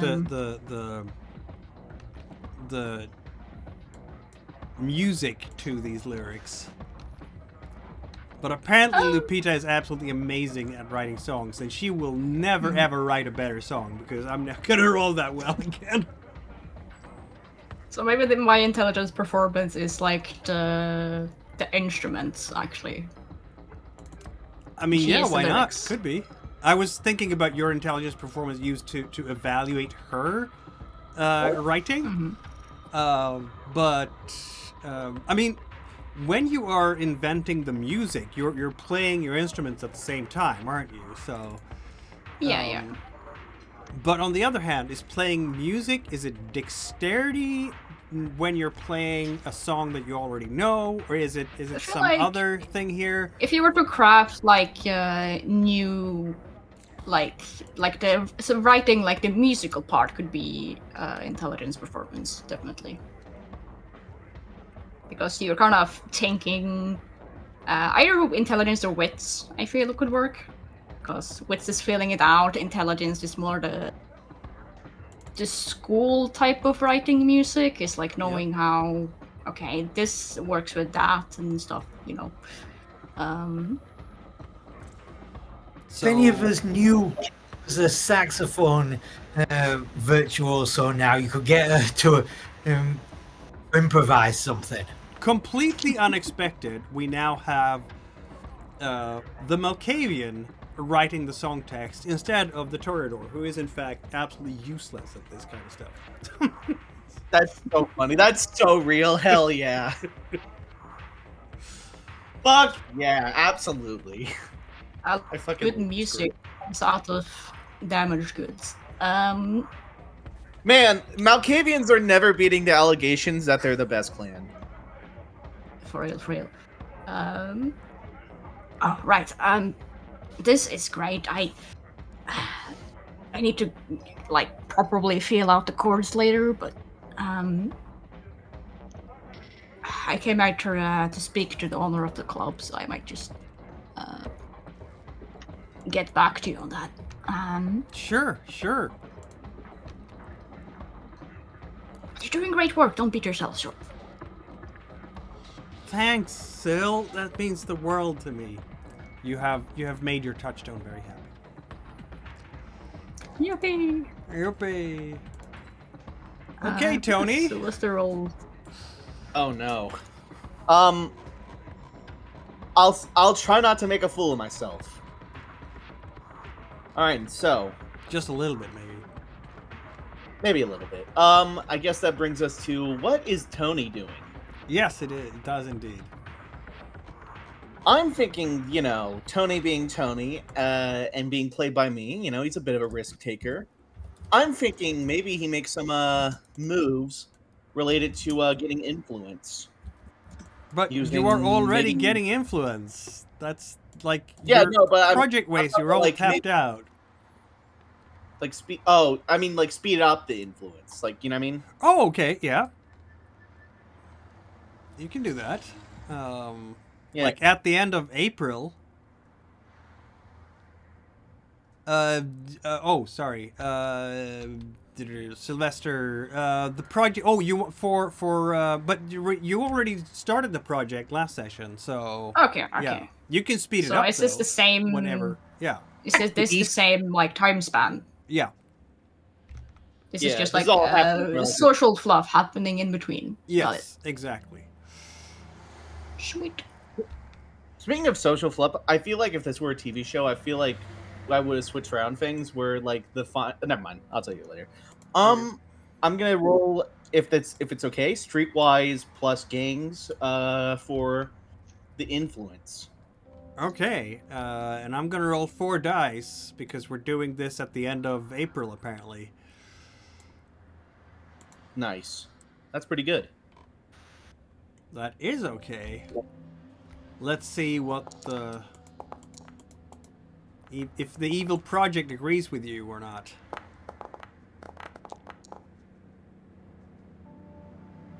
It has 1 single success. So that means that you have 2 successes more than the project does. And that is how much faster it will go. You do damage to the project dice, decreasing it by the extra successes you rolled. So you are putting in the work and energy this month. You're very busy vampire, aren't you? Running from this place to that. And so by the end of April, you only have 2 points left on the project die to complete it. Of course, there might be trouble on the horizon. Let's see now. Yeah. Any number of things could fuck up. So, something wicked this way comes. Yeah, exactly. Has your touchstone figured out you're back from Bolivia now? Ecuador, was we said. Exactly. Oh. I'm gonna roll a different check here, you see, because there are... If Sinbad does talk to me about the Ecuador thing, I'm just going to have to say that, yes, I was in Ecuador to save face. Even though Tony is not Ecuadorian, has never been to Ecuador in his entire life, and nor will he ever go there. Have you just got like the Lonely Planet Guide to Ecuador and you're just reading it through so you can sell it a bit more consistently? Okay, Yeah. so the only one who has any... Okay, we'll go with that then, I guess. And just as he's thinking about, like, the Ecuador line, he's just like, that racist motherfucker. Like, talking about, like, Oh, that works. Okay, so... There we go. I'm gonna make this a hit and roll because I can. Oh, no. Oh no. Oh yes. Oh, something, alright. I don't Well know. then. fuck! That is not hidden. Oh, that was not hidden! Nice job, though. Nice job. Fuck. Well then, with 4 successes, I'm gonna add 2 to your influence attempts with the Latin Kings. Because apparently someone is getting in the way of your work here. That motherfucker. All right. Someone is buying people off, telling them to turn the other cheek, beating a couple of your connections up. You know, a couple of your people who are falling into line under under Tony's sway, they end up very bruised.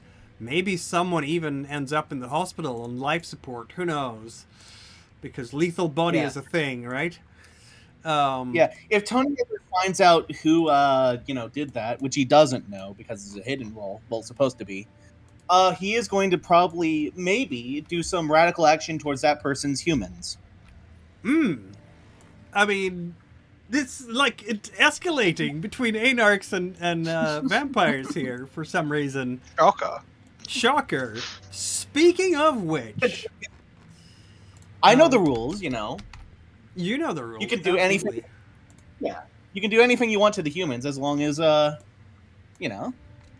get caught. Exactly.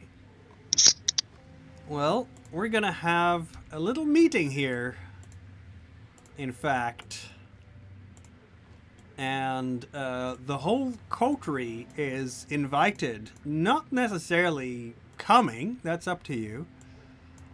But certainly invited. It's none other than Ballard inviting you. Oh, I come to dailies. Well, that was the easiest decision of my life. Yeah, I'm not pissing off Ballard.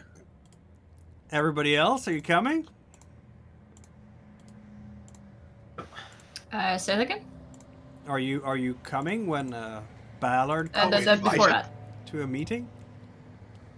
Oh, of course, yes. Why not? If we're invited, sure. You are invited. I mean, if the fucking sheriff calls us, then maybe you should. That's where he's at. He's not the sheriff. He's the sheriff's boss in a lot of ways. Right. What, Ballard? Exactly. Yeah. For now, I'm just a lack. Which will, of course. Is this the public restaurant? Yeah, it is. Same place. When you met him the first time. He likes to be here and hold court. Lush of life. Some of you will need it more than others. That's why I crit. Poor Kate can't even eat or drink anything anymore because of her low humanity. Yeah, I know.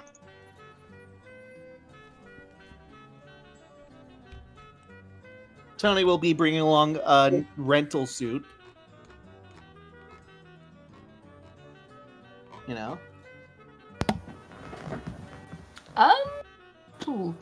Sylvester will dress nice. Well, as Kate comes into this place, she will hear a voice in the back of her mind sighing, so long since I could see something beautiful like this. It's a woman's voice in the back of your mind. Mm-hmm. I guess, has she experienced this before? Oh yeah. Every once in a while. So this is a part of the course. She's not flinching at this. No, it might just be annoying. I think the first time it happened, we'll have to get back to you on that. I guess she'll look over the scene and try to see it from the perspective of the Toreador. Because right now, she's just focused on the ugliness of Ballard. Yeah, that makes sense. That does make sense.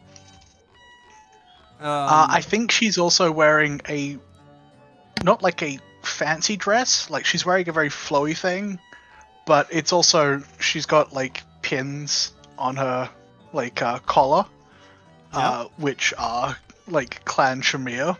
Just not like it's not like a big tea or anything, but it's something that's maybe understandable to Ballard.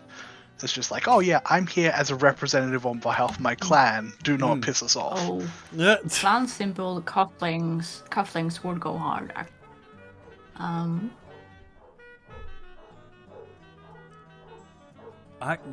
Just to remind Ballard that Kate represents a greater organization than he wants to mess with. That makes sense. Well, he's welcoming all of you to the table, of course, and Sheriff is not too far away, standing up, or possibly sitting on a chair a little bit off on the side. And you're like, well, Sheriff, that is. Well, howdy, neonates. Good to see you again. Been a minute. Same. Hope you've settled in properly in the city. Yeah. Of course. Yes, I've been having a good time. Rumor has it, Tony, that you kind of had a run-in with some Anarchs at Succubus Club not too long ago, did you? Yeah. What happened with that? Yeah.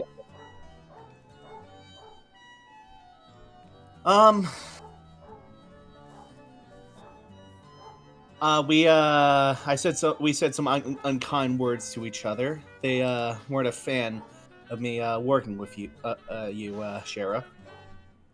And well, one thing led to another, and they took me over to all right, Mikhail, what's it called? Like, you know, that area that's like The Barons? The Rust Belt? the Barons, yeah.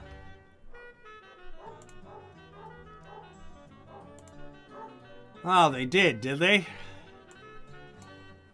So, was this their version of tarring and feathering? Something like that. Ah. Yeah. He's gonna just, give you a good pat on the shoulder. Well, you took one for the team, didn't you? Next time it'll be you doing the tarring and feathering, won't it? Damn right.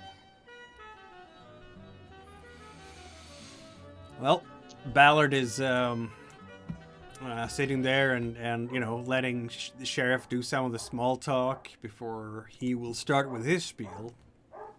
My friends, you have done good by this city. I am pleased that you are proving yourselves as loyal servants of the prince. Since we haven't spoken much in the past few months, I simply wanted to invite you here and inquire as to how you are settling in. Help yourselves, of course.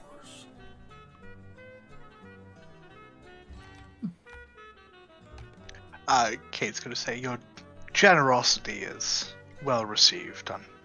Unfortunately, I will have to decline, but it is good to know that our actions have been felt and appreciated in the community. Unlike last time, Ballard is not going to force you to eat. This time, well, he doesn't seem to be someone who's trying to intimidate you this time. You've Sylvester apparently... will still eat. What was that? Sylvester will still eat. It's gonna be polite. Well, it is polite, isn't it? I mean, we got to keep up the illusion that we're still humans, so I guess Tony will also pick out his food a bit, you know. Yeah. Yeah, Ballard like is, doing it for sure. He's just an appetizer, I guess Kate's gonna just roll composure subterfuge to not show the disgust as she That makes watches sense. the others eat. That makes sense.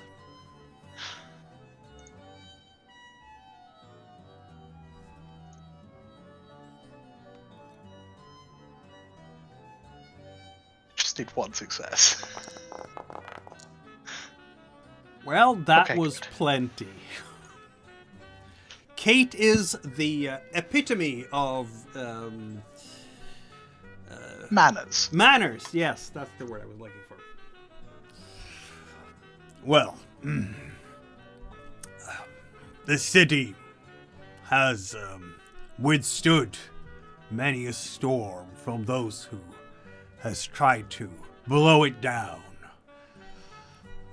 but it has solid foundations, and I am proud to call it my home and the largest of our order, the largest chapter in all of North America is right here.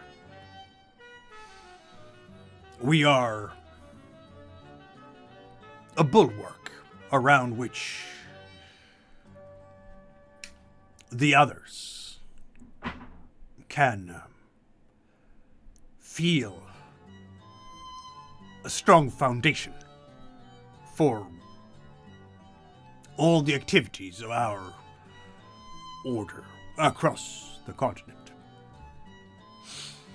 Of course, there's been some disturbances lately. The eternal, almost, one could say, friction between our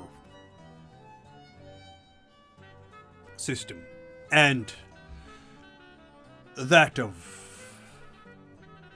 those who choose rebellion and anarchy. I'm not sure if you are following the news, but you might have seen notes of escalating gang violence here and there in the city. Even an event not too far away from your own neighborhood. Needless to say, we are leveraging all resources available to us to ensure the continued stability of our reign.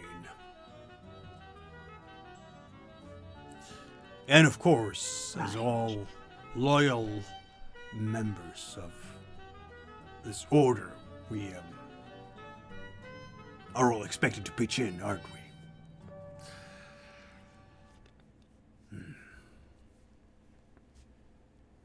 Of course. Yeah.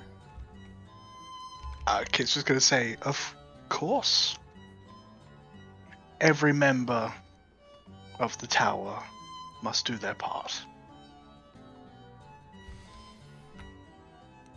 As it happens, we have a couple of leads, and perhaps you might. And he's gonna look now primarily towards Tony. And maybe also a little bit towards Charlie, but primarily towards Tony. You might be able to take these pieces off the board. The more permanent, the better. I'll see what I can do. The sheriff is going to show you a little bit surreptitiously, of course, a couple of pictures of people. It's one is these are pictures that have been taken from a distance with a camera with a telescopic capacity. One shows a cop with some kind of stripes on his collar. He's been around for a while, definitely not a rookie. The other guy is dressed in a business suit, and is walking across across intersection, basically, with a briefcase, and even on that particular day was wearing an umbrella because it was windy and wet. These here folks, says Sheriff, we believe they work for the Anarchs. Looking at the cop, is the cop familiar or no? No. So This probably here- not the guy who apprehended me that one time. No. This here fellow points to the Never worst know. cop. Sergeant Medina. He's one bad apple in this organization. We think he's spilling the beans to the wrong people, you know what I mean? Yeah. The big man wants to make sure that the leak is plugged, you know? So, and the other fella? Oh, is that sent to the sheriff and the other fella? Oh, yeah, this here fella, he, his name is,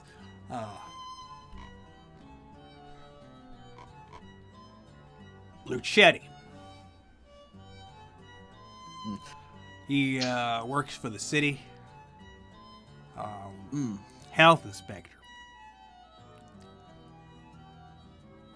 Got it.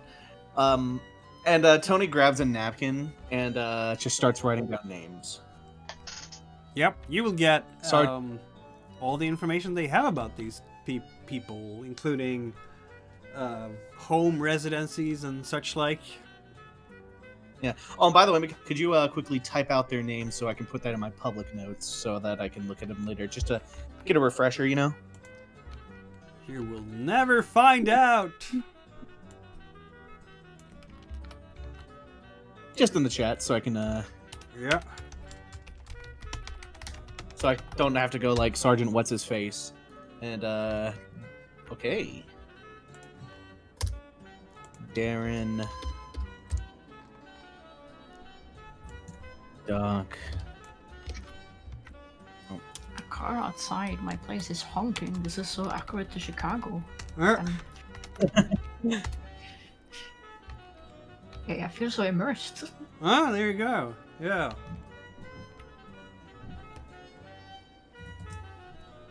Lucetti. Italian, I think. Yep. Elf Inspector.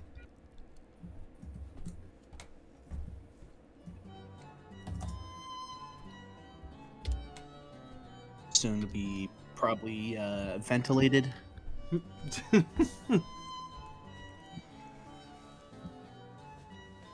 Yeah. Tony might possibly. accidentally say that to himself out loud. Well, I mean, a premeditated murder, Sylvester Tony. nudges. I think Sylvester nudges Tony just as a reminder that they're in a public place.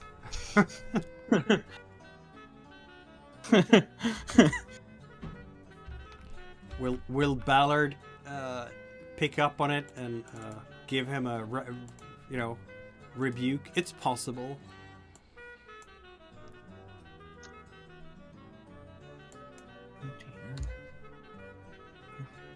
Chris is with us here as well, Apparently, having probably no context for any of this. Nope. Were you Like, oh yeah, fucking gang violence. Yes, exactly. Actually, Ballard hears This is, you. You're out of luck today. Shit.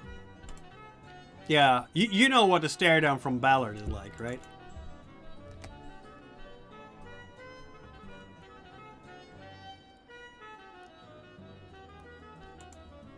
Yeah, he's just gonna stare at you.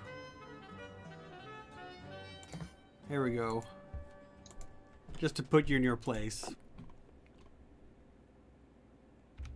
Isn't too bad. I'm gonna try and roll composure insight. Yeah, why not? Or resolve, it's either way. Yeah, I think I'm gonna go with composure. Alright. And fuck it, blood surge this.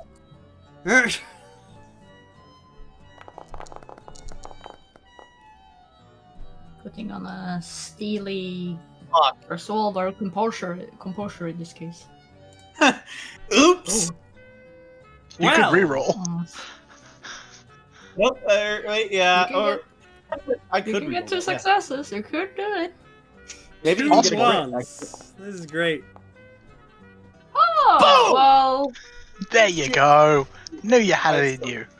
But the Well, attacker failure, though. wins in this system, right? It's not like All freely. right. Yes, It was fun. but 1 point of damage is a lot different from 3. Yes, it is. That's true. That's true. Just Hunger, yeah. I mean, you are in the dining area currently. It fits. Like, all this food is making me want some real food. That steak that was very, very rare. Tony's just gonna suck on it for a long time, aren't you? To get all the little blood droplets out of it, and it's gonna look a bit weird. Chris, Yeah, and just a bit quiet. have you guys? And I'm just a bit. By now, has Chris become sort of integrated into the coterie properly here? I'm trying to see He's if he's become like our, organically being drawn into it. He's become our pretty wallflower. Yes. That makes sense. I mean, Tony isn't going to complain about an athlete who's good at firing guns joining our group. That makes sense, and I don't think that Charlie would complain about him joining the group either for similar reasons, maybe? Has Chris told Sylvester or Tony about the firing gun trick? Very least, you seem like a good, mobile cover. That's like Chris's party piece at the moment, so maybe he might have done it just to show off. Mm-hmm. My God, so many noise complaints. Oh my God, with Tony and Chris, you ain't At ever least seen. At least if you do it near our haven, like, it's gonna be expected. Yeah, at Pilsen, it's just like gunshot or fireworks. Who knows? Probably Also, gunshot. But I think you have the resources to like put in sound absorbing like wall what do you call it? Like just to muffle the sound in the basement. Another trick he'll do is he'll juggle like knives and apples, and at the right time throw the knife, and Are you doing it now? It goes through the apple onto a bullseye. I think he's talking Are you about like doing it example. now? Question mark. No, probably not. No, that's just like something he does, at parties. Yeah. Kate is very happy to have Chris in. Maybe he'll last longer than the last guy. Maybe it's not as a wholesome thing, and maybe it's she felt like she didn't have an in with any of the toreadors in the city, and maybe that's a way in. So it's a friendly thing, but it's very much just like, oh, how can Kate use you? Chris likes to be used. He's got no complaints about being used. It's fine. Makes Kate's a sense. user. Oh my goodness. Charlie's also got a similar sort of attitude because of now his vampire art research project. He's going to have to be spending more time with toreadors, so having one to get him into places will be handy. Excellent. So, yeah, you have basically been asked by the elders of the city to take out some mortals that are working for the Anarchs. Off the board, as it was known. Just as a part of that scene, is it possible Kate's just going to ask if there's any information about their own territory that would be beneficial to be passed on that they may know. Just trying to make sure this is a two-way sort of street thing. Not that it's not a problem just doing what the elders say, but it's also much thing of like, okay, we're happy to work, but also if there's any way you could help us secure our own territory, we would appreciate that. Right. Not necessarily in power, just like any information they may have that may be useful. So we're haggling, is that what we're doing? Not haggling, because they've already agreed to it. It's more just like, oh, we're all helping each other here, right? We've agreed to Tony help would've done it you. for free, okay. Why not roll a manipulation subterfuge check? Sure. Can I assist Kate and kind of just say, oh yeah, it just would be good to be in the know in case anything comes up. I'm gonna roll Ballard's wits and insight to defend himself, I guess. No, not insight. Wits and subterfuge. He is. Could I add presence? Oh my! You're gonna use your discipline on an elder of the Ventru clan? Damn, we might as well change our we might as well change our coterie name to like. Hey, by the way, at this point, I feel like we might as well change our coterie name to like the Gamblers. At this point, that's fine. I won't do it. You can if you want to. Don't let El Duende scare you out of it. Go ahead. I know it's more like it's a passive thing, and I may need the dice. Oh, I'm not opposed to Sylvester helping. I don't know how you would, but he said, "Oh, it would be nice for us to know, just in case." Yeah, Kate, you get a bonus from you helping out. I think you get just another die, isn't it, in this system? Yeah, +1. Yeah.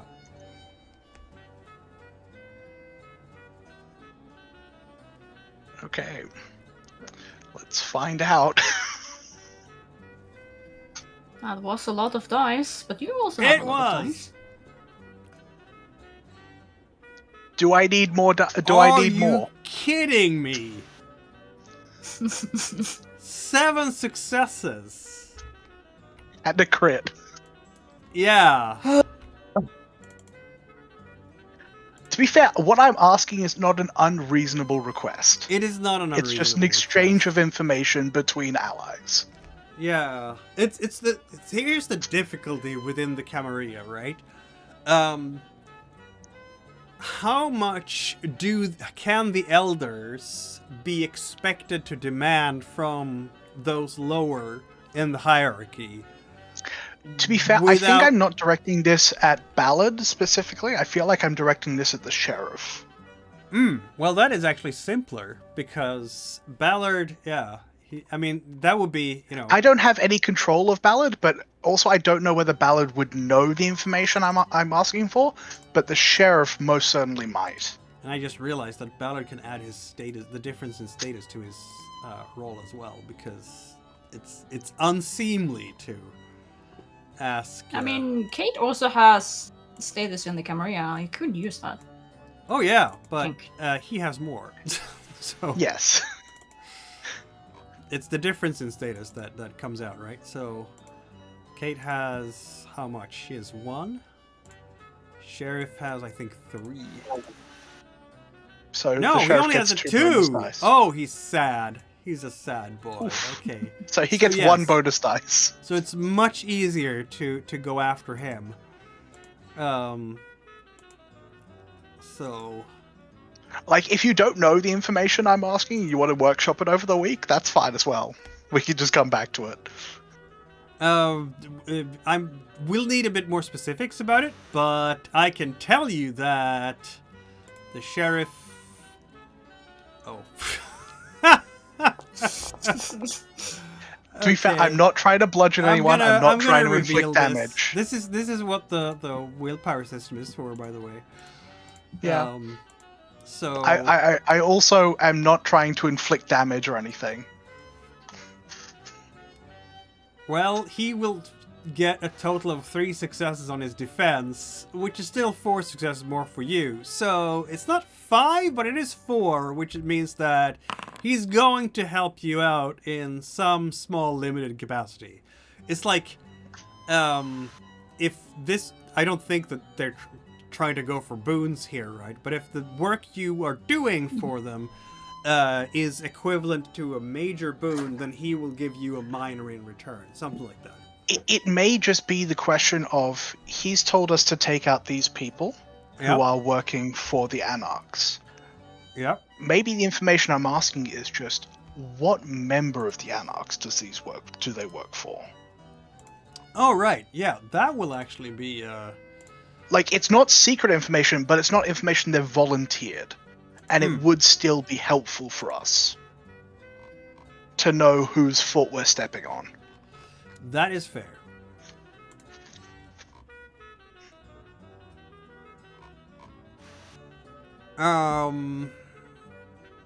Well, he, is apparently, well, the sheriff can tell you, this, well, the fella we're looking at right now is, one of the... I guess this could even take place outside the daily, so you could speak more freely, like in an alleyway. I mean, if you want to, sure. Yeah. I mean, Ballard is just, serving you up a bunch of food and sort of introducing you to the task, and then Sheriff has to do the details with you once the audience with Ballard is over, right? Ballard is not going to bother with details in that way. But the Sheriff will say, well, we believe that we've identified a fella by the name of Keaton. He's he kind of rolls his head. He's one of these poor schmucks who call themselves clanless.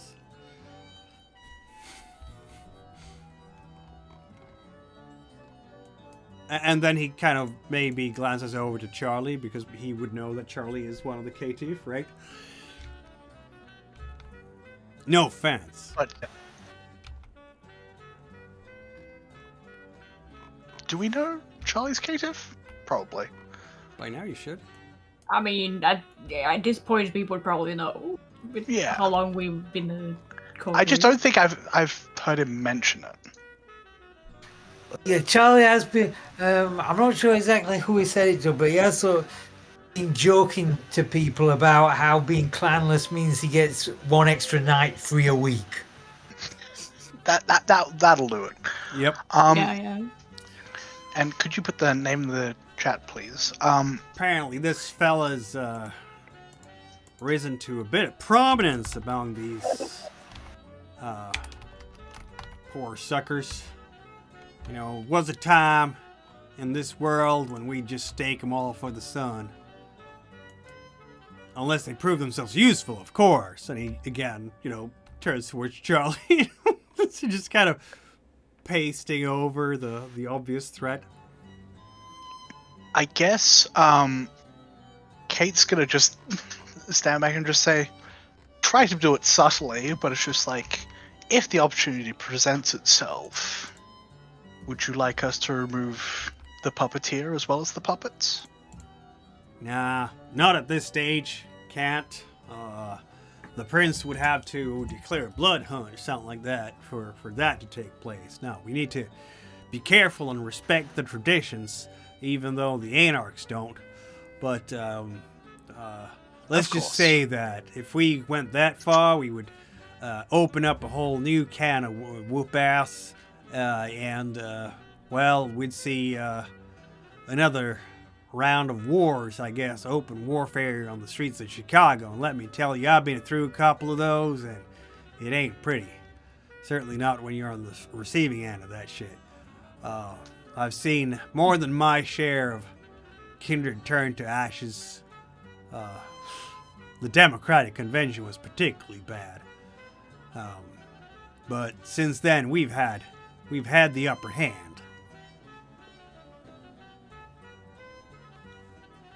But His Highness does not want us to do that right now. Harass, locate the pawns, take him off the board. Do it subtly, do not threaten the masquerade. Do not destroy any fellow kindred. Yeah, we're a bit our hands are tied on this, and he's gonna look a bit grumpy that he doesn't get the chance to do that. And I understand where you're coming from here, Miss Peretti. I certainly want to put some of these bastards 6 foot under, or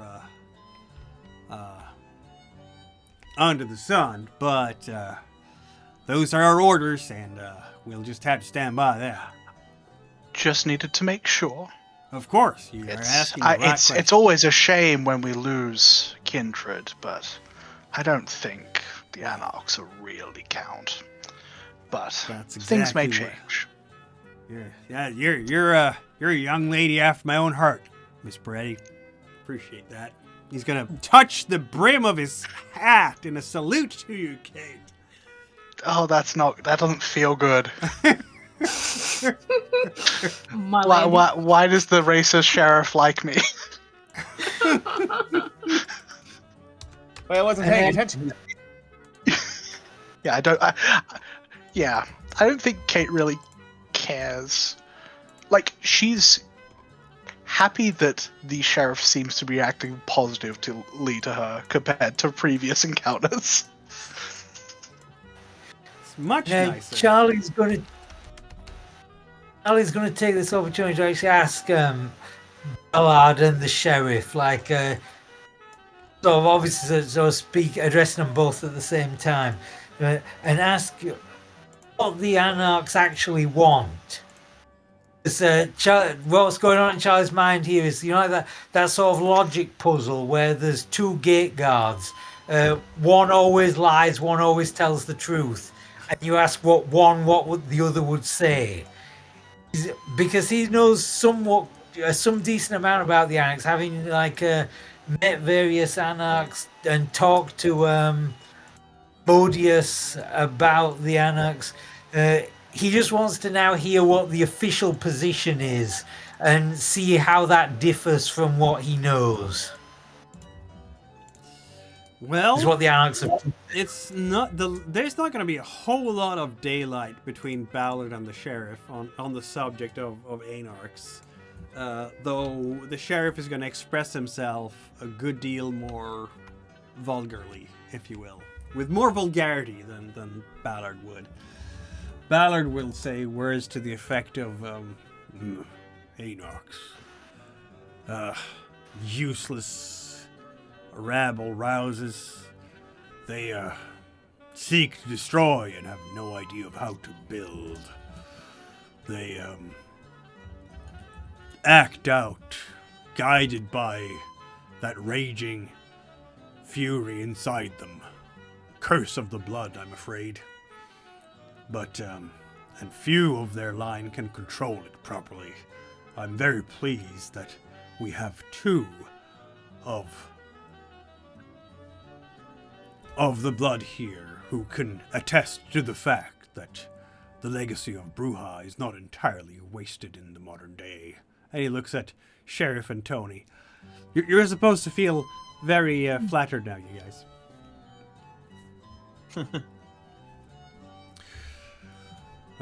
They have tried to usurp power in the city for ever since Prince Loden came into power. It's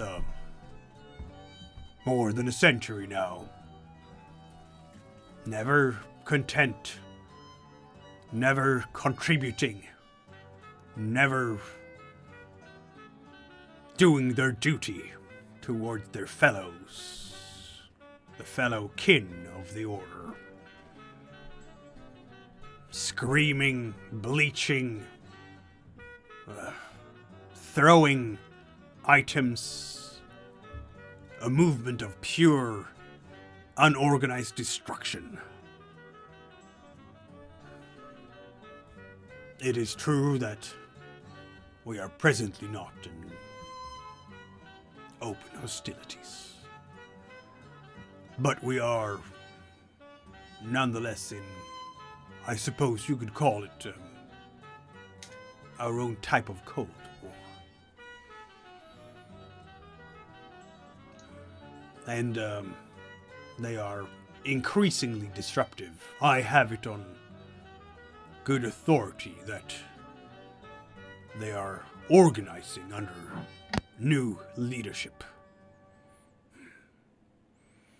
Every time we manage to break one of their leaders, another one will eventually turn up. It is like a law of nature. Like a bad carnival game. Nonetheless, we are stalwart and will continue until they finally understand the message. Sheriff has a more vulgar take on the whole thing. Anarchs. More vulgar? Yeah. Well, in the sense that he is using much more profanities.